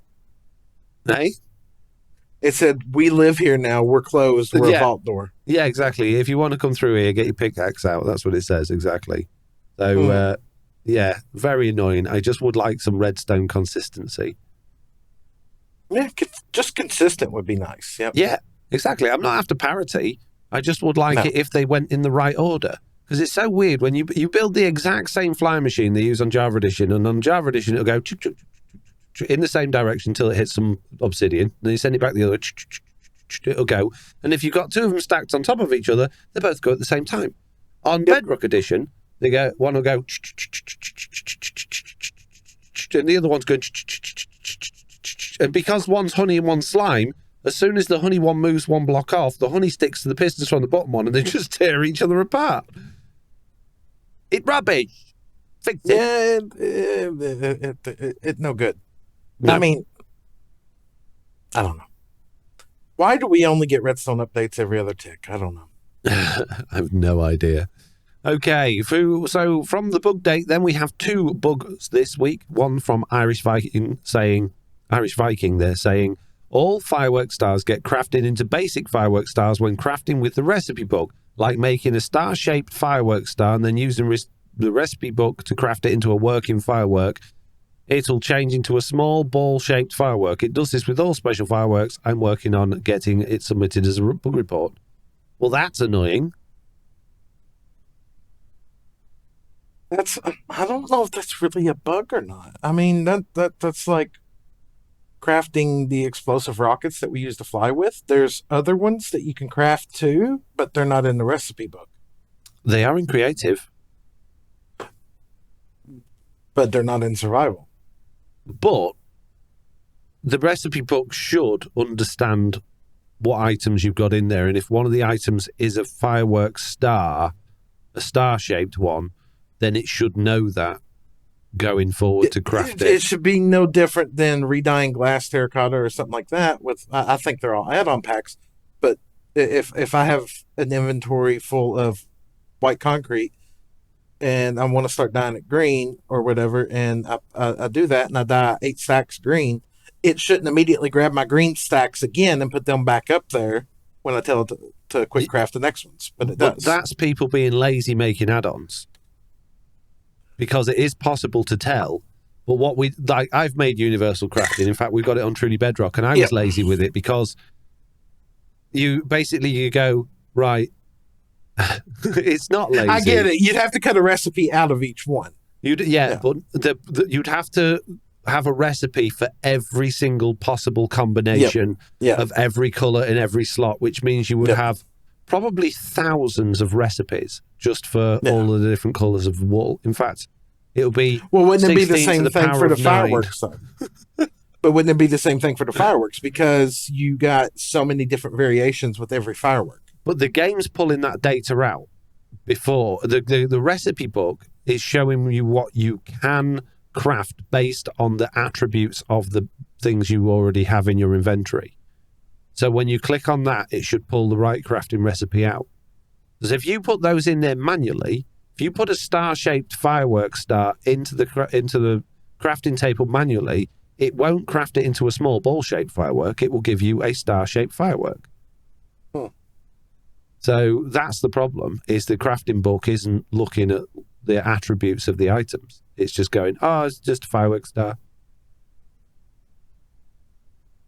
So yeah, bug. Sucks. Speaking of sucks, it's Sykes next, or Sky NS. Wow. Are you saying their bug? Well, maybe their bug does suck. Let's see here. Every time I open the Minecraft launcher, I get a pop-up that says account in Microsoft Store and launcher do not match. I have tried logging out and back in on both devices, and I have also deleted the cache, but the error still won't go away. I only have one account honest. And then they've linked to a bug below. Well, this is probably to do with the fact that if you're using the launcher, chances are you're maybe playing Bedrock Edition, possibly. No, I don't imagine many people use the launcher for Java Edition, sorry. Many people using the launcher for Java Edition, for Bedrock Edition? You use the launcher? No. I suppose the download now comes with the launcher, doesn't it, from the store? You've gone really dark, by the way, and your green screen's gone black. Hi. Apparently, I can't click on a dark window. Okay, hold on. Yeah. So, is that just the screen illuminating you? Yeah. Yeah, if I minimize that window right now, hold on. No way. Jeez. Okay, so... yeah, maybe it's different now, but it used to be that people only bothered with the launcher for Java Edition because you need to have it for Java Edition, whereas Bedrock Edition will just play from the icon. And for a long time, Mojang and Microsoft have been bleating on. In fact, I still get emails every single month from Microsoft saying you need to make sure that your Mojang account username and email has been transferred to a Microsoft account. And I did it ages and ages ago. And when they first started doing that, the people were having problems. Their accounts were getting deleted. Things were going wrong. But I believe they fixed it all. No. My accounts are still whacked. My Java account and my Bedrock account, which use the same email and stuff, they won't merge properly.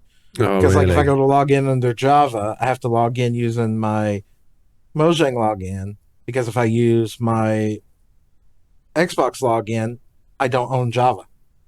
But you own them both now. Yeah, but my account tied to that says I don't own it. Oh, well, they're going to be stopping Mojang accounts being able to use the launcher soon, so... Well, then somebody better be giving me some money because they owe me an account. Yeah, well, you need to bring that up with them then quick because they are changing it over soon. So that basically what I was going to get to then is maybe... That's the reason, although this bug is confirmed that Yeah, it's basically what you've just said there, Slack. Accounts in Microsoft Store and Launcher don't match even though they're the same. So, Nope. yeah, sounds like a bug. Need to get it fixed then. Jeez, I put that one in the bug list. And that's it for Bugdate. All bugs done. Oh. If you have a bug and you want to tell us about it, you can do by emailing us at news@theminecraftupdate.com, filling in our feedback form that's on the website, or joining our Discord. All of the links for those are in the description below. And now it's time for our week in Minecraft, Slack. And you've put quite week in Minecraft. Does that? Is it quiet? Sorry. Quiet. Yeah. Just been gathering a lot of resources, a lot of off-camera, just building and planning. Not really nothing in particular. Every time I've went to sit down to record, I've had really no time. And as far as streaming goes, I've just not been feeling Minecraft right now. So I've been playing a lot of offline ESO. So, oh, really? It's been relatively quiet for me in Minecraft this week. Oh, fair enough. Oh, fair enough. Not a problem. Well, I've been trying to get back on the roll of making daily videos again. I've made 3.5 this week that will take me till Friday, and they've all been based on redstone. So I apologize in advance. So as I've just been talking about, I want to make a big door. So on the Truly Bedrock Stream Weekend live stream, I was like, okay, well, I saw the beginning of that. Yeah, I thought it doesn't need to open very wide. I can have an impressive looking door that only opens a little bit. But the problem is I made the hallway 3 blocks wide on the inside. So I either have my doors off center, which I don't really want, or I have a pillar coming down the middle. So on this Truly Bedrock live stream weekend, I developed this really interesting, and I can't believe I did it on stream, spaghetti redstone mess of like the 2 doors that come together from the sides and close in the middle, and then one that pops up 2 blocks from the bottom and then takes it down, and it actually swaps blocks about so it's flush with the floor. And it worked nicely, but the problem was when you walk through the door, effectively the door was ended up 3 blocks wide but 2 blocks tall. It felt like you were banging your head and there was this weird pillar in the middle, and I thought, I don't want that. So I went to my redstone test world and was like, okay, let's see if I can figure out double piston extenders, and then at least I can get it to open a little bit wider, and then I'll worry about it being off center later. So I managed to, with a little bit of help from some people in my Discord, come up with a tileable double piston, horizontal double piston extender so that I can have it as tall as I want. They'll all fire at the same time, and then you get chunk, chunk, and then so you get in a 5 wide block in the middle, which is nice. Yeah. And that works fine. So I started building that on Truly Bedrock, and then I got to thinking about it. I was like, but maybe I could do it as a triple piston extender. So then I found a way of doing a tileable horizontal triple piston extender. And oh man, when that video comes out, the redstone mess to make that work. Because it's not too difficult. You can do it quite small as not tileable to get 3 pistons to pop out and then pull all the blocks back again. That's not too hard.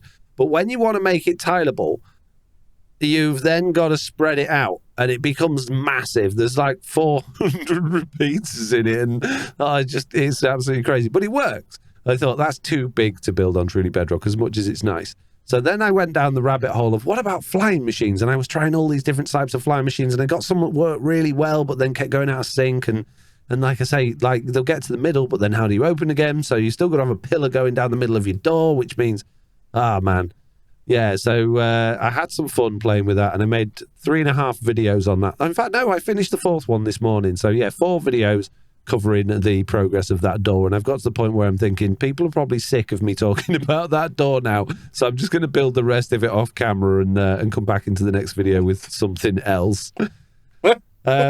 Obviously, in the bonus show, I talked about Minecraft Legends in great detail. I said I was going to do a full playthrough on that. I recorded 15 episodes, and I really did genuinely start to enjoy it. But then something happened, and I hated it again. I don't know. Bone, shut up. What's up, Slack? Your phone going off, buddy. Take, go.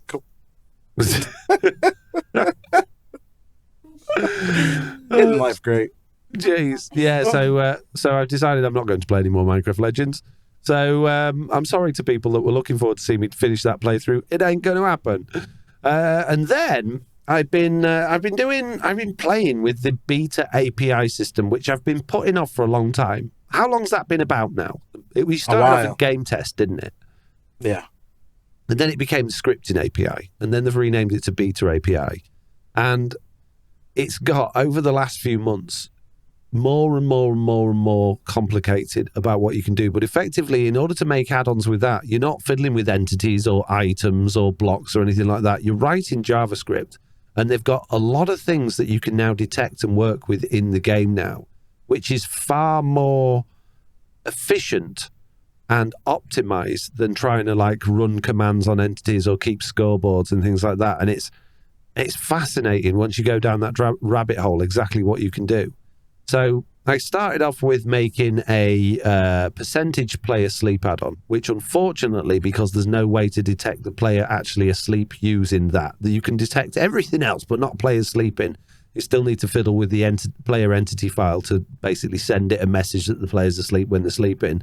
But then it sort of works out how many players are in the game, what percentage of them will need to sleep. It pops up a little UI window with, if you're in admin and you're holding a bed and you sneak and click, you can change the percentage. And that worked really nicely. Although Nice. that was for 1.19.70. And because this beta system is changing constantly, it's already broken in 1.19.80. And that same thing goes for my block stats add-on. So I made one that, because it's something you could never do with add-ons or commands. You can detect when a player places a block. And not only that they've placed a block, exactly what that block is, where it is, all of the details of that block, which player placed it, what they were using to place it, what tools they've got. You can detect the whole lot. So I got an add-on that detects what blocks were placed and what blocks have been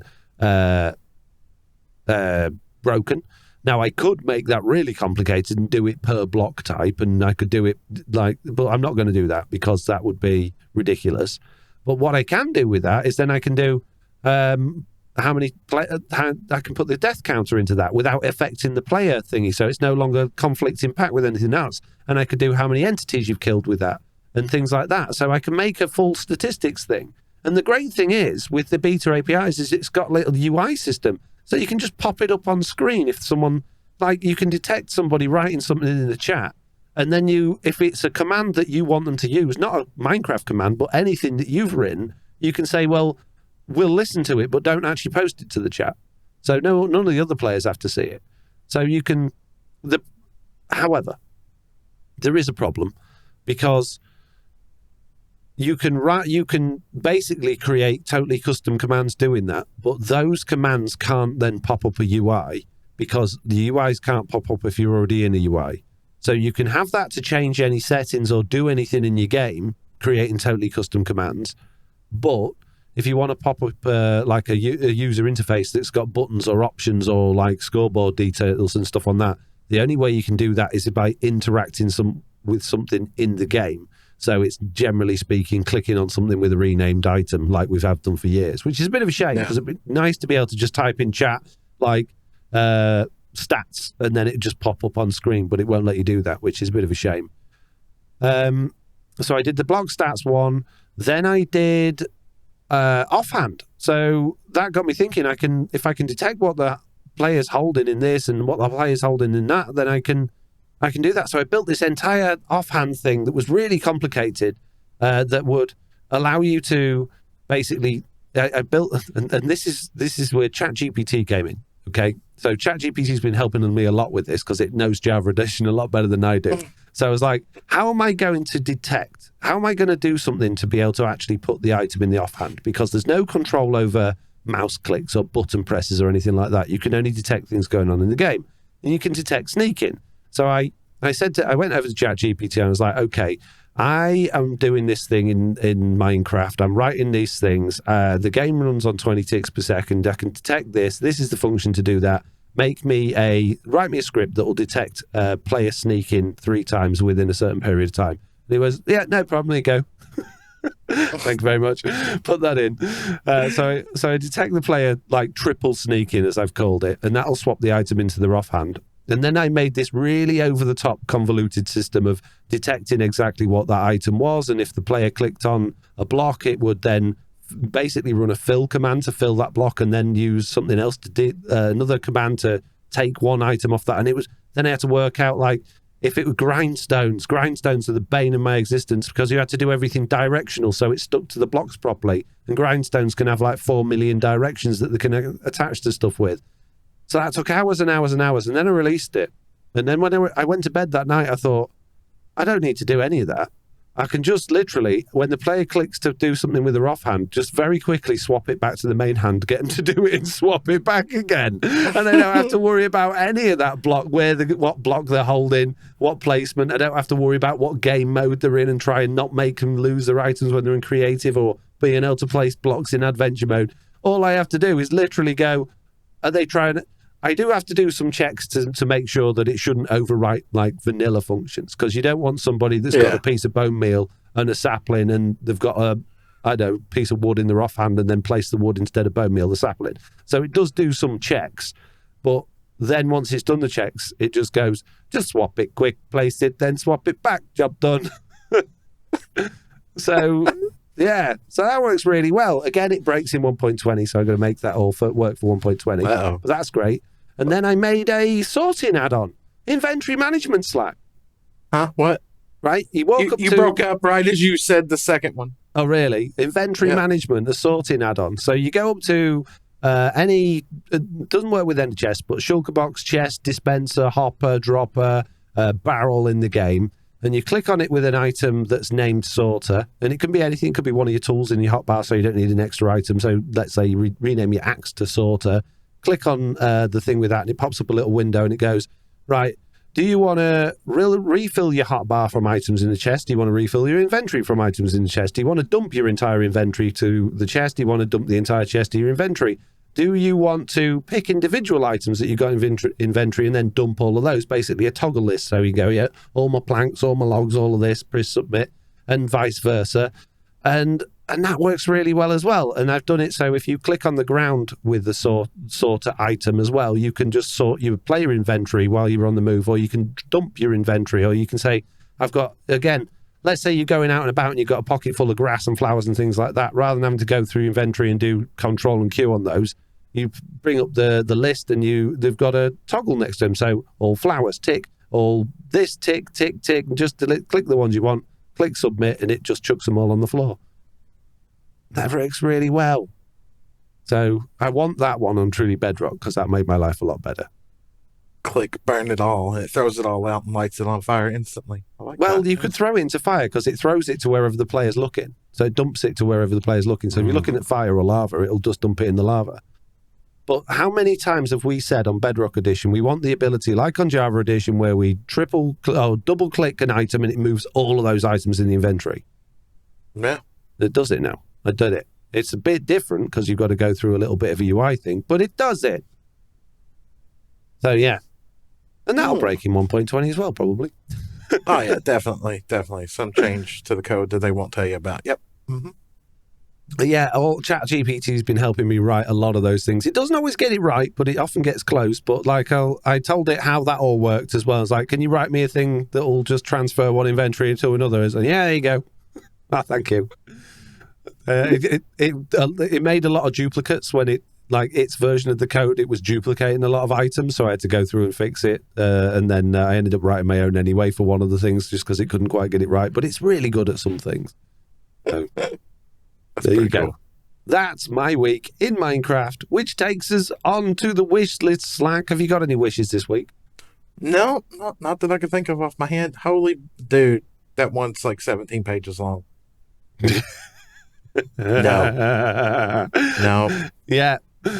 There is a TLDR in it. I'll probably read that one.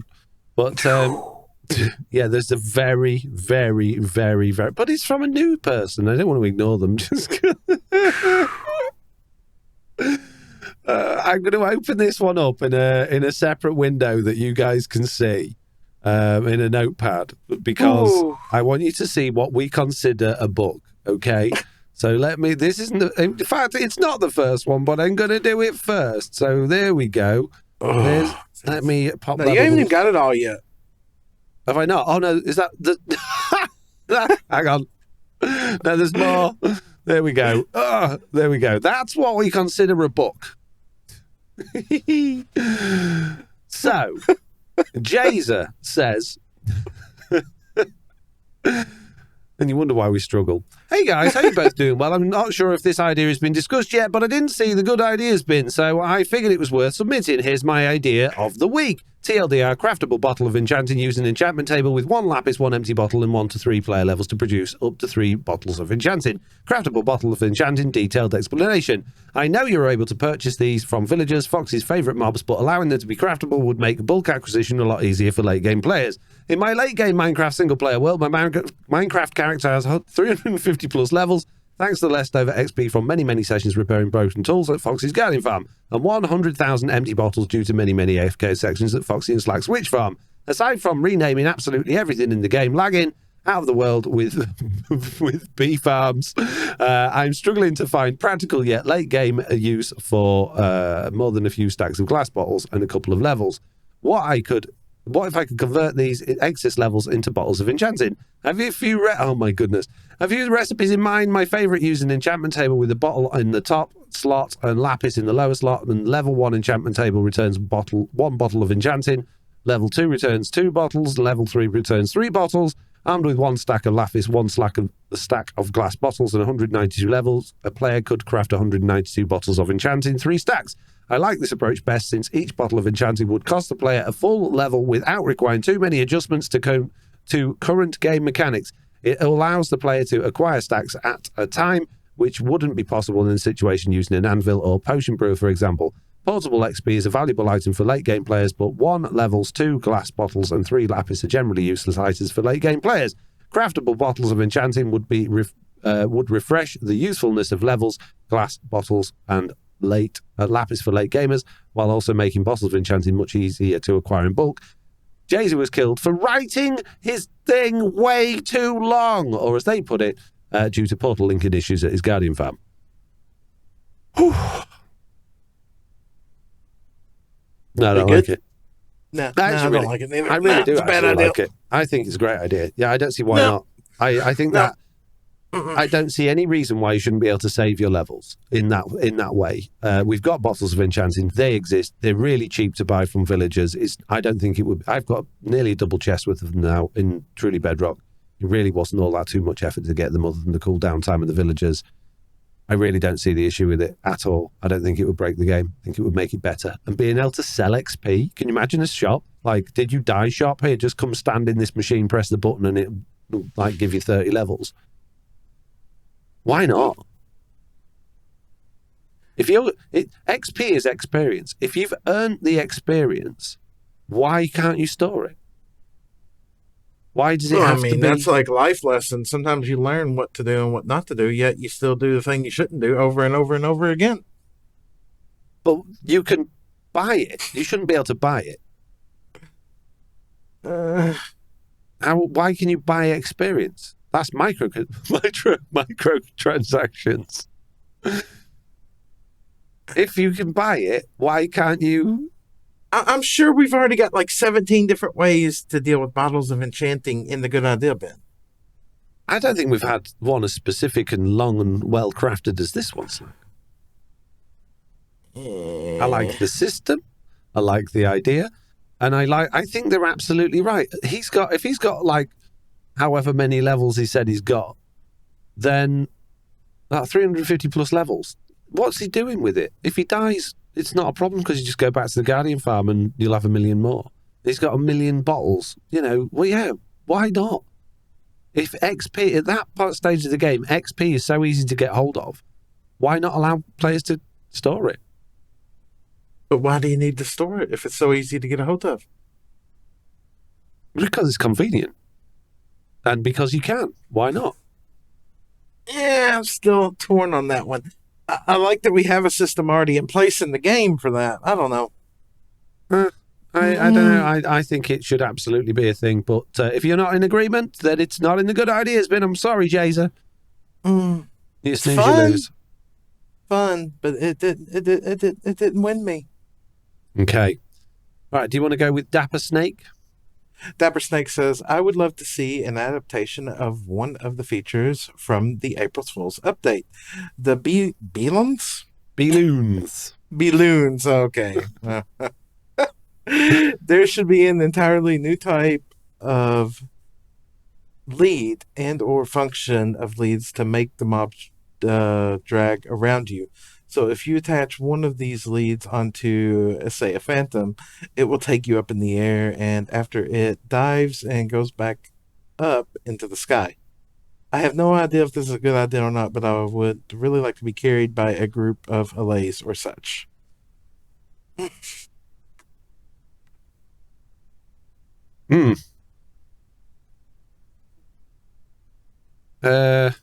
do you think?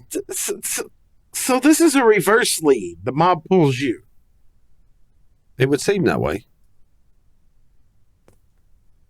If it was separate craftable thing and the mob pulled you, yeah, sure. But if you're going to replace the main one, no. I feel like it needs to be a separate one. No, fair enough. I'm trying to make, sorry, people listening and not good. watching, but I'm trying to make this fit so that people can see it. I know there's a way to do it, but I can't. I want people to be able to read it, but it bigger. See, if I do that, it makes it scrollable then. I don't want it to be scrollable. I want it to fit on the screen. There must be a way of doing it. Thought it was word wrap. It is word wrapping. It's just, oh, now what have I done? No, you broke it now. Yeah, good job. Oh, I could just make the font bigger. That would make sense, wouldn't it? Yeah, that would make sense. That's one way to go about it. Let's just make the font bigger. There we go. Very easy to see now. You're welcome, people at home. You can read the comments with us. There you go. Aren't I nice to you all? Yeah, I'm not bothered about B-loons. I'm sorry. It would be nice. It'd be nice to be able to have like a flying mount or something that would carry you about, even if it wasn't just something you were riding on, but like gliding with, I guess, like your Elytra. But yeah, we've talked about that one a lot in the past. Yeah, exactly. Oh no, now it's gone small. Why don't you make it big again? Because you're copying from the Google Drive document. It's a little large, peeps. It's still a little large. There we go. Mm-hmm. Okay. Xenon 177 said it would be nice if there would be a ping when you hit a mob or player with a projectile. I think it's already a thing in Java. There would have to be a setting to turn it on and off, though, because it could get annoying. Well, there isn't a setting to turn it off and on in Java Edition, so I don't know why there'd need to be one in Bedrock Edition. But yeah, that satisfying ding noise when you've hit a player or a mob from far away, I quite like on Java Edition. The problem with Bedrock Edition is, unless it's a player, generally the thing that you're trying to hit is out of range in terms of it's unloaded to be far enough away for you to get a ping. It doesn't do that ping on everything, though. It's only on critical hits, isn't it? It's from or headshots. Over a certain distance, isn't it? No, I thought it had to be headshots or criticals. Oh, really? I didn't know you could do criticals with a bow. Right, okay. I don't know. Regardless, I'd like it. Yeah. Okay. Yeah. Okay. I'm in agreement. Calm down. Mm-hmm. Good. Can we have it in the game? Good idea. Yeah, sure. Excellent. Good idea, but not the turn-off thing. I mean, how many things are you actually going to be hitting from that far away where the ping's going to be getting annoying? Think of the Trident killers. Yeah, if they're bing, bing, bing, bing, bing, bing. They do anyway. They do. They make that horrible noise when you're there. You just turn your game sounds down. Jeez. Yeah, but it's going to add an extra noise to it. So now... No, because it only does it with a bow. Didn't say with a bow only. Well, when you hit a mob or a player, when you hit... Only. Yeah, and it says with a projectile. All right. Uh-huh. Well, yeah, but a trident's only a projectile when you're throwing it.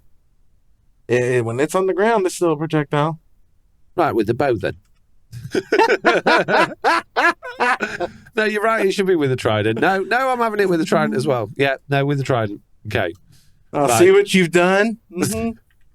Oh no, why is it gone small again? There we go.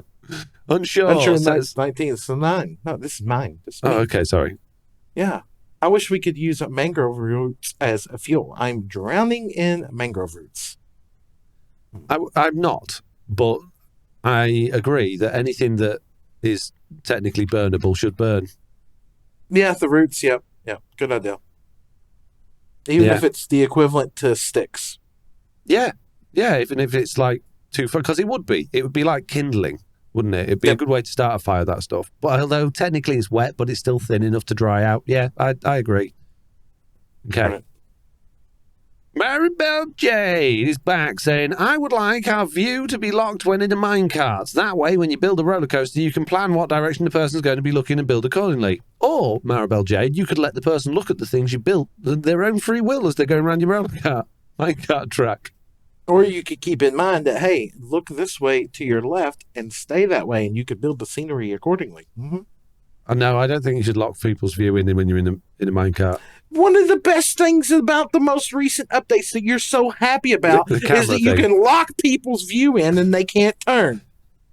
You're so ecstatic about that. Yeah, but I don't want to be stuck in a minecart in survival and not be able to look at the things around me.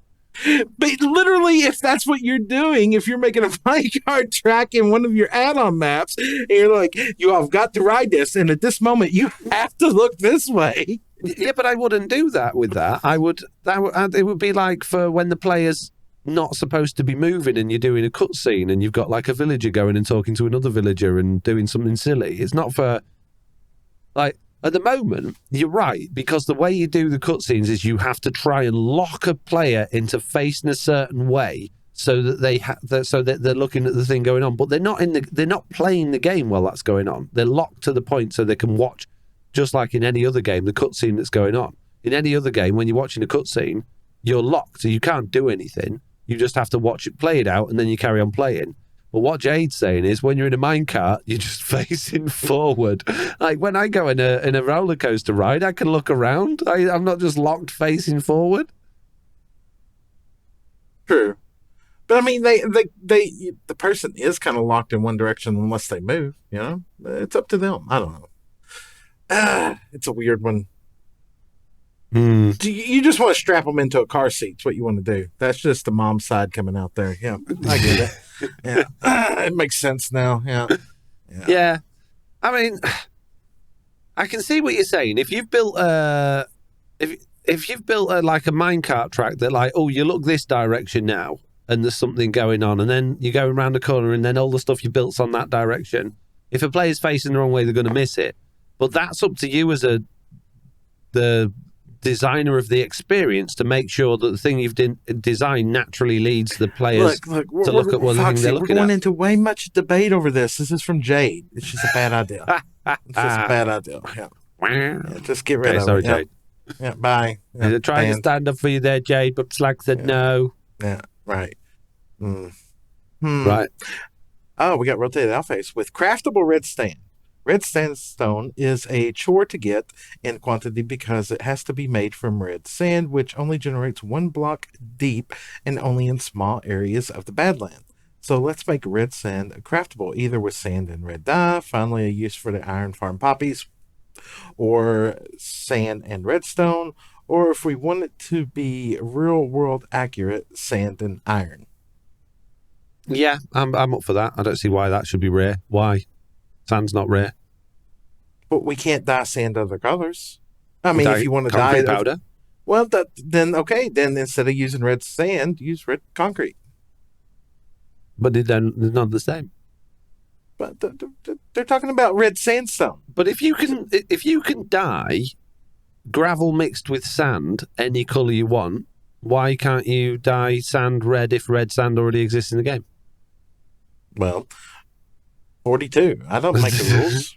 Wouldn't you like it to be just like possible? You've got all them poppies from your iron farm. that just sat there. And they're still going to go into a burnificator. And you Yeah, know exactly. it, and I know but it. if you decided you wanted to build with some red sand and you went to a mesa and you got 5 pieces of red sand, your only other choice is to wait for the wandering trader to turn up and hope that he's got 8 pieces of it.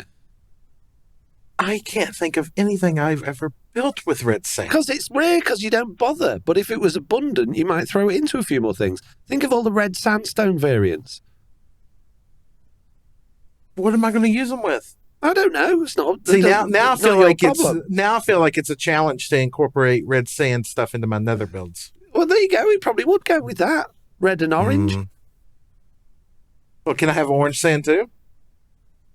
Yeah, do we want? No. It is orange, isn't it? No, it's yellow. What? The red sand in Minecraft is orange. Sand is yellow. Red sand is orange. Sand is yellow. Yeah, well, red sand's orange. It's not red. It's orange. But no, I want orange. You said it's red. I want orange. It is orange. Well, maybe I want green sand, okay? Then you go, oh my... That's the argument I was just making to you. But if it didn't already exist in the game, I don't understand why it's so rare. Look, if you're wanting to be able to craft one type of sand, I want to be able to craft every type of sand. See, all the sand and all the colors. Thank you. Who said that? Who was that? That wire guy. Yeah. But we were. Yep. Yeah, I'm sorry, Ralph. I'm totally with you on this one. I think it's totally stupid that you can't craft red sand, but there we go. We even can on Truly Bedrock, I'm pretty sure, with the universal dime, but the Slack doesn't like it. Sorry. Wait a minute. If I can make red sand, can I make blue sand? No. Why? Because there's no such thing as blue sand. Why not? Because it doesn't exist. It could be at the bottom of the ocean. M2 Landscape says, what if I'm... Sorry. What if Anvil's get an update allowing the player to change the item's name colour? I snorted.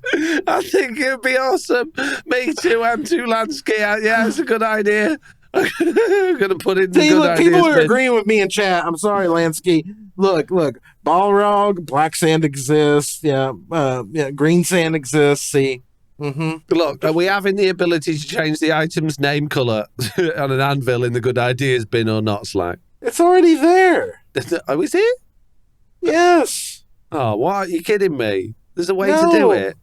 Yeah. What? When like, you go to name something on the anvil, you just, at the beginning, hit Alt 0167, and it gives you the double squiggly S thing, and then you put your number code after it, and you can make it whatever color you want. What? And next you're going to be telling me you can do that on, like, signs and in books? Yeah, you can. On items? Yeah. Oh, my goodness. Oh, M2 Lansky. Yeah, I was like you. I had no idea. Yeah, just like that in chat over there. It's that signal, and then whatever sequence number. Yep, you can already do that. I know. Sorry, M2 Lansky.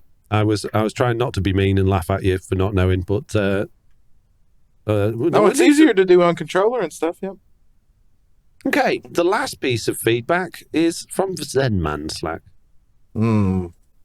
Okay, I'm listening. Oh, I thought it was your turn. Oh, is it my turn? Okay, then it's my turn. Zenman16 says, "Hi, Foxy and Slack. This probably isn't technically possible, but what if wool occasionally could be used to reduce the sound of players can hear if there is wool between the player and the sound? This would work in the same way wool stops noise from setting off a skulk sensors. It could enable you to muffle noisy redstone contraptions or farms with a layer of wool."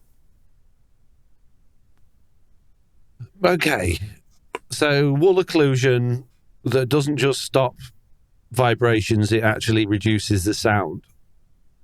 I'm not so bothered about that, but what I would like is, I would like it if sounds through a wall or underwater, like if you were in a cave, it would be nice if sounds had a bit of reverb. If you were the other side of a wall, it'd be nice if sounds were a little bit more like, like deeper and more muffled. And if you're underwater, the same sort of thing. That would be nice. I don't think we'll ever see anything even close to that. Well, that's not a difficult thing to do. It's easy enough for the game to know when you're in a cave. It already does. So you would just have to run a filter on the sound effects that were coming out from the things around. It's easy to detect when the player's underwater, and it should be easy enough to detect if there is a wall between you and a mob. Muffled piston sounds in the... Oh, wait, we don't have, subtitles. Sorry. Muffled piston sound in the subtitles. So, yeah, I like the wall occlusion idea, but in just the simplest version, like you get in every other game that's ever existed, just having a wall there would do the same job. And I think, yeah, if there's a wall between you and a redstone contraption, the redstone contraption should be substantially quieter and more muffled.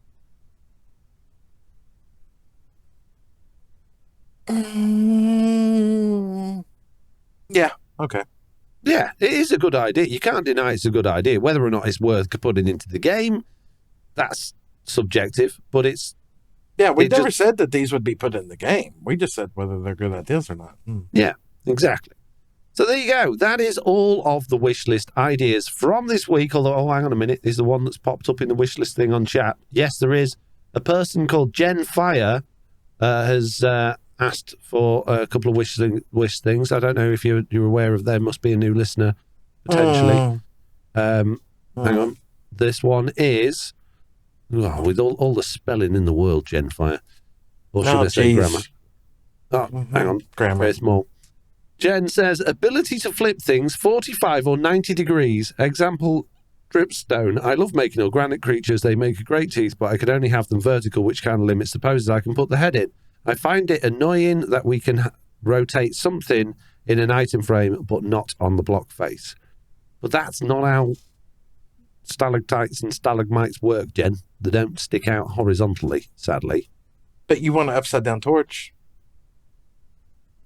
Well, yeah, but a torch also doesn't... It must be jammed in the block pretty hard to be stuck there, right? The torch. Otherwise, it'd just fall over or fall off the wall. So if you're jamming it in the ceiling... You're trying to tell me there's not a block out there you'd like to twist in a different rotation? Oh, yeah, like loads. Your slabs. Absolutely. Yeah, tons. Jen also says, further to my above, skulk sensors being able to be placed on vertical or underside of blocks. I don't think you need to with those. You could hide them in the block above. I'm trying to think of an issue or a block that I would really like to place different, and I really can't think of one. Like I was like, oh, an enchanting table on the roof, but really, would I want that? No, I don't think it makes sense. For visual effect, they make nice tentacles, says Jen. Right, okay. No, I'm going to say no. Oh, wow. No. Wow. I'm going to be mean and say no on that one. No. Slack fired. Jeez. Slack single again, everybody. You heard it here first. Breaking news. Okay, that takes us to our last piece of wish list. A piece of wish list from Meerkat that says, what do they say, Slack? This piece I would of wish like list. the missing block variations of old blocks filling in. Plain stone walls, concrete slabs, and stairs. And just delete that. Missing block variants for old blocks filling in. Plain stone walls, concrete slabs, and stairs. What? They're wanting concrete. They're wanting... If there's a stair, if there's a slab, a trap door, it sounds like they want every block to have that option. No. Sorry, Meerkat. Absolutely not. Why? Because we've gone over it a million times. Not happening. No. We've got too many blocks in the game already. Take some away. Take some give that us we better don't need inventory. away. Yeah, this is why telemetry is useful, because Mojang could go, well, no one ever uses Prismarine Wall. We'll take it out of the game. And then everyone would complain. But if no one's using it, take it out of the game. Yeah, good. Okay, that is it from the wish list. If you have a wish and you would like to send us a wish, then you can do it by emailing us at news@theminecraftupdate.com. What? All right, so not many people use netherite blocks. Let's just take them out of the game. Not many people build with diamond blocks. Let's just take diamonds out of the game. Sorry. Yeah. Yeah, that's exactly how it should work. Yeah. Okay. or you can fill in the feedback form or join our Discord and ask us there. And if you join the Discord, you can listen to this live, as lots of people are doing. And they're getting the questions answered live because we're going into our questions section next. We have a live question section on the Discord. So if you've got a question you want to ask us, you can have it asked and read and answered. That's the word I'm looking for. Right now, as we go into the questions, starting with NSPG 911 listening from episode 15. It says, "Hey podcast crew, I just wanted to ask, what are your thoughts about the new OR UI screens rolling out? Do you think OR UI's languages, React.js and TypeScript can be better than JSON when they finally make it data driven?" Do you know what that means, Slen? Nope. Okay, so the new Make a World screen. Okay. You know how it's Which is different from horrible. the old one? It's horrible. I don't mind it now. I've got used to it. I actually find it a little bit more convenient. When I go to edit a world now, I'm like scrolling down for ages trying to find the experiments, whereas the new one, I'm like, oh, I know it's just in the thing at the bottom. So I'm kind of getting used to that now. I think visual stuff's always going to be a personal preference, and the more you've used something, the more you're going to enjoy the old way. You're never going to really warm to the new one until you've been using it a long time, long enough you've forgotten the old one. Look, I can watch Footloose, the remake, 50 times, and I'm still going to think Kevin Bacon did it better. I'm just saying. Yeah, exactly. In terms of the languages, I couldn't give you any information on that at all. I don't know anything about React.js, TypeScripts, and really other than fiddling with data packs and not data packs, what's it called? Add-ons. I don't know much about JSON, so I've no idea which one would make it better. Don't know. And to be honest with you, I don't really care on those because it's not really something we have any control over. It'd be nice if we did have a bit more control over the UI. I was trying to do stuff the other day, like for the offhand one, I want to be able to show an offhand, what the offhand's doing. And I managed to get an item, like on your hotbar at the bottom of the screen. So I managed to get an item slot there, but I can only show what's like any of the slots that's in the inventory. In the hotbar I can show there, but because you're not in the inventory screen, it doesn't have access to the items that are in inventory, so you can't show it, which is a shame. So the only way you can do it is actually just have you've got like the player. Yep. You can have that facing the camera and you can see what's in his hands. So you can do it that way. But then you just got this little player sat down in this like next to your hotbar slot looking stupid.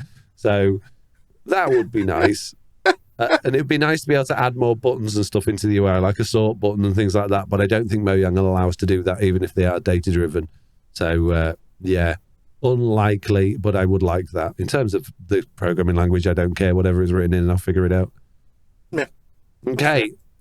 That newbie Gen Fire is back, saying, I have just dumped Slack Lizard and looking for a boyfriend to take care of my baby. It says, what enchants do you prefer on your boots? Is there an effect you would prefer rather than the current ones in the game? Sticky boots, Jen. I can see what you're doing. You did this last time. Okay, if you have sticky boots, I want jump boost as an enchantment. Why?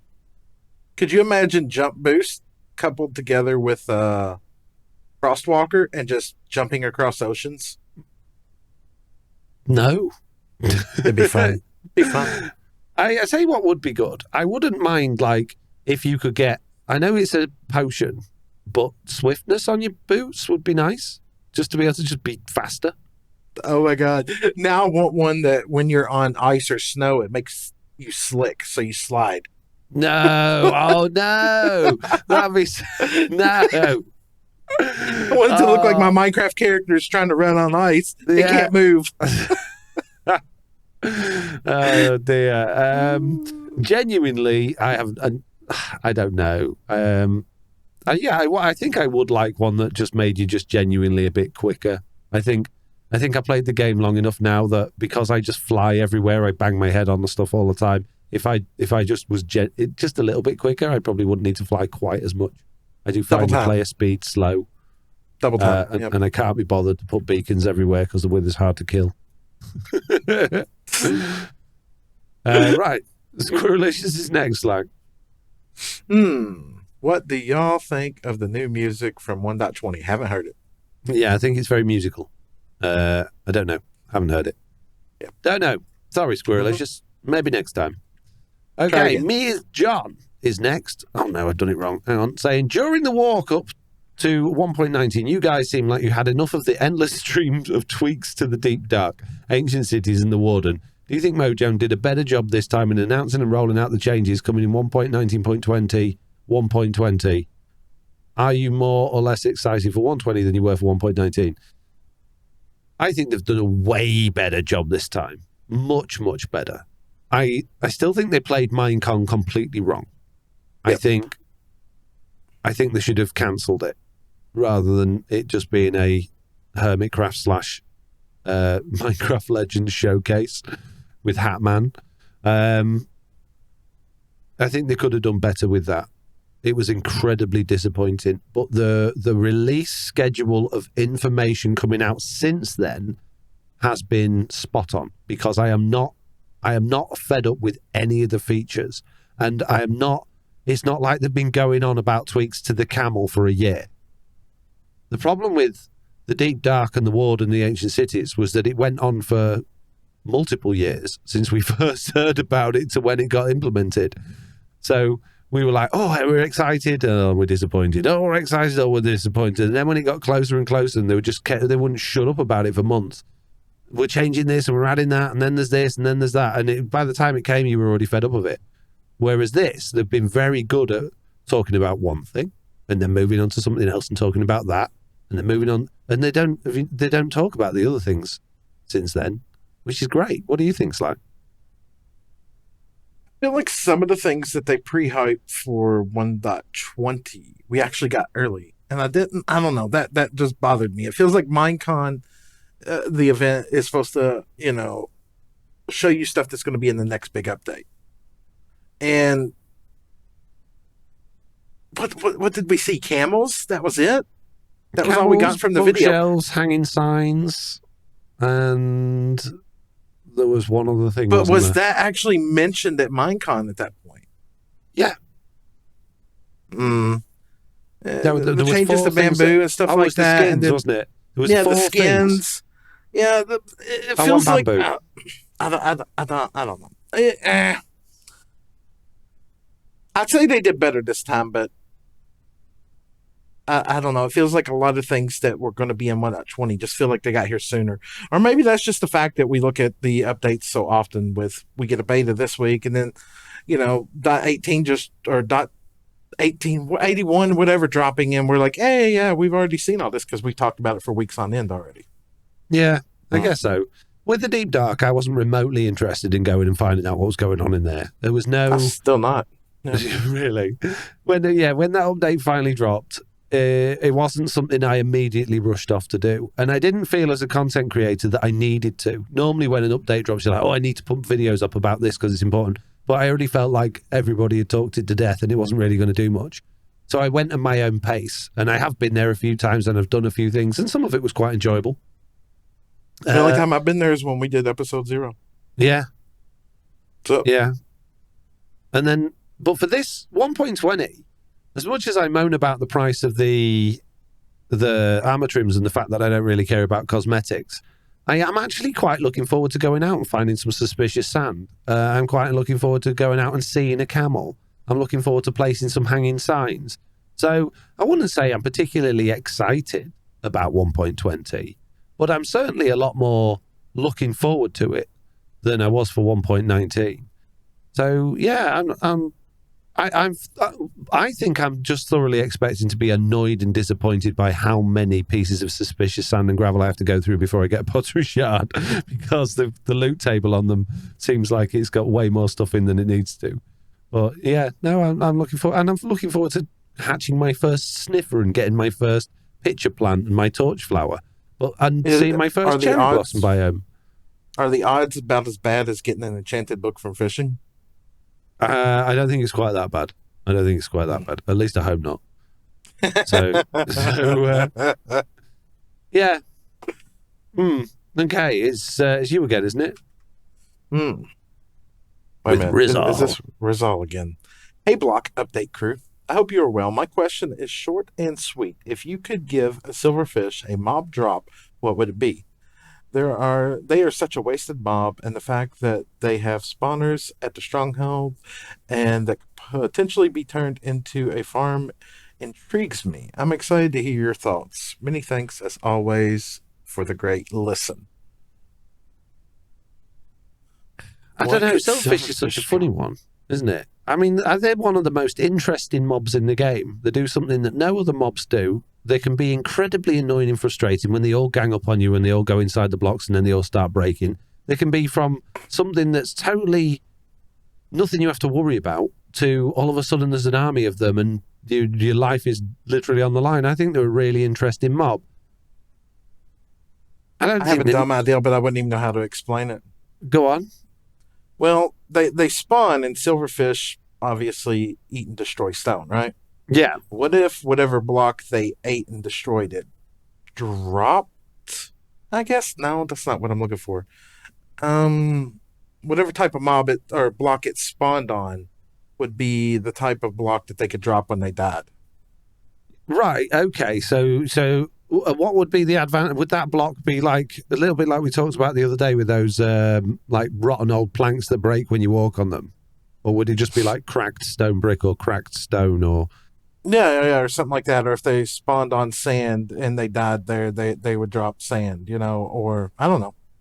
It's I think it would be if they've been inside it and they've caused damage to it. I think it needs to there needs to be because they can only go in. Is it stone brick, deep slate, and something else? So I think if you got a damaged variant of that from it, it could be an interesting way of getting rather than having to smelt to get cracked versions of things. It would be interesting. Could be. Or if you were just to add something to their loot table, what would it be? That's more the question, I guess. Yeah. Yeah, I quite like what your idea there. I just think it should be a broken version of it. But yeah, I don't think it needs to be anything else. Chicken. Yeah. Bit chicken. I'll have it drop bones because we don't have enough bone farms in the game. Yeah, bones and bone meal. Yeah, perfect. Jeez. Okay, Rizal says also, sorry to bombard you this week. I just thought I'd pad out the question section. How have you been finding Minecraft Legends? Sim Fox has been playing it on Duckshot, but wondered if Slack has picked it up at all. Many thanks, Rizal. Well, we know where I stand on Legends, Slack. Have you played it at all? I have no desire, interest whatsoever. I'd rather go over here, turn off all the lights, and walk through the living room and stub my toe on, something than play Minecraft Legends. So no, I'm not interested. Fair enough. Sorry, Rizal. Right, Stitch Fix is back, Slack. It says, is it a bug that I can't play Minecraft without Game Pass, even though I've purchased the game several times on several devices? It sounds like you have a similar bug to what we were talking about earlier with Microsoft and Mojang accounts getting confused. Make sure that you are signed in with the Microsoft account that you bought the game with in order to download it. Yep. Hey, Foxy, are you still inside of the, what was that? The beta program? Yeah. I still cannot download the actual version of Minecraft from the Microsoft Store. From the Microsoft Store. I can from the Xbox Store now. The Xbox Store will give me the right version of Minecraft sometimes, but most of the time it just errors when I try and download it from there. But if it on the very rare, literally 1 in 20 chance of it not erroring, it will give me the right version. But if I download it from the Microsoft Store, I still get the beta version. Nice. Nice. Global Rhino is the last question we got here. I haven't seen any more coming into the questions chat, which is a quiet week for questions, which is quite nice because we're already over 2 hours long podcast. Saying, have either of you genuinely fallen out with anyone else on Truly Bedrock or disagreements in common? Global Rhino, that's the sort of question that we probably wouldn't talk about if we got asked about it on the podcast because it's the sort of thing we probably shouldn't be public. So I'm going to leave it there. What about you, Slack? How public do you want to be with information like that? I won't say with any members in particular, or not even TB, but you're going to have fallouts with people. It's always going to happen. Yeah, it's like family and friends. You think me and Foxy haven't had fights and arguments? Never. Mm-hmm. Not I once. see you over there.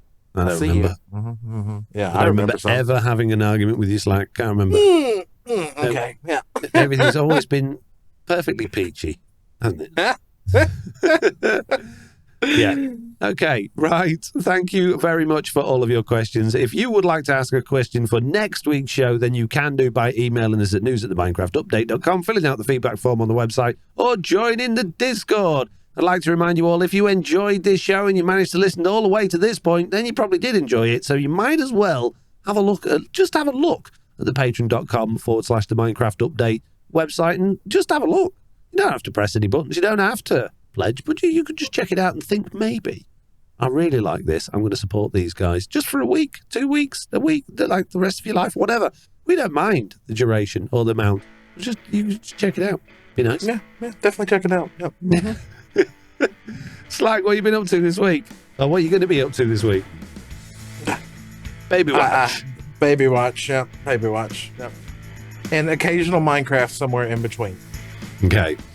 Right. Well, I am going to try very hard to have a little bit more consistency with videos now that I've finished poking around with my add-ons. So expect to see not a new add-on next week. Yep. Yeah. Well, I know I can do sweeping edge now. So, it's there. So there will be almost daily videos. I have probably enough daily duck shot videos with Jedi Survivor and Minecraft Legends to last at least until the new Zelda comes out, which we'll be starting on there. I'm going to try very hard to get back into streaming. I've not been doing very good at that recently, but life's been going on. So yeah, I'm trying hard. Expect streams tomorrow. Yesterday, as you listen to this. but watch Today. many videos. Yes. Jeez. Don't forget, if you want to get in touch, you can do by emailing us, news@theminecraftupdate.com, filling out the feedback form, or if you want to be the bestest type of person, you can join the Discord and let us all know. And listen to the live show because we enjoy it. We like to see what you write, even if we don't read all of it. It's lovely. Yeah, exactly. Yes. Like Stitch Fix there. One last question. No, you done missed your last question, Chance. Do you tell people that your YouTuber is still FOPA? You're a YouTuber, or is it still a FOPA? That's quite a good one, actually. Do you tell people that you're a YouTuber, like family and friends, I'm guessing, or is it still FOPA? I try and avoid it. Content creator. Yeah. I had this with the Virgin Media guy the other day. He's like, "Oh, what do you do?" It's like, "I'm a content creator." "Oh yeah, well, what do you do?" "I make YouTube videos." "Oh, what on?" "Some gaming stuff." "Oh yeah, really? What games?" "Minecraft." yeah. I've gotten to the point now when people ask me, and it's for something business related. They're like, "What do you do for a living?" "I'm an independent contractor." Yeah. I make dresses for penguins. Is what I always used to say, didn't I? I'm a self-employed independent contractor, and that's all you need to know about what I do for a living. Yep. And on that note, I think it is time for us to finish. So all that's left to say is the same thing I say at the end of every podcast, and that is that if the thing that I'm supposed to remember that's catchy and interesting from the show to show that I was paying attention is then a result of that's quite comical and funny. It is what it is. Yeah. It is what it is. I have spoken. I've spoken. This is the way. Thank you very much for watching and listening, peeps. We'll see you all next week. Goodbye. Bye. This is the way.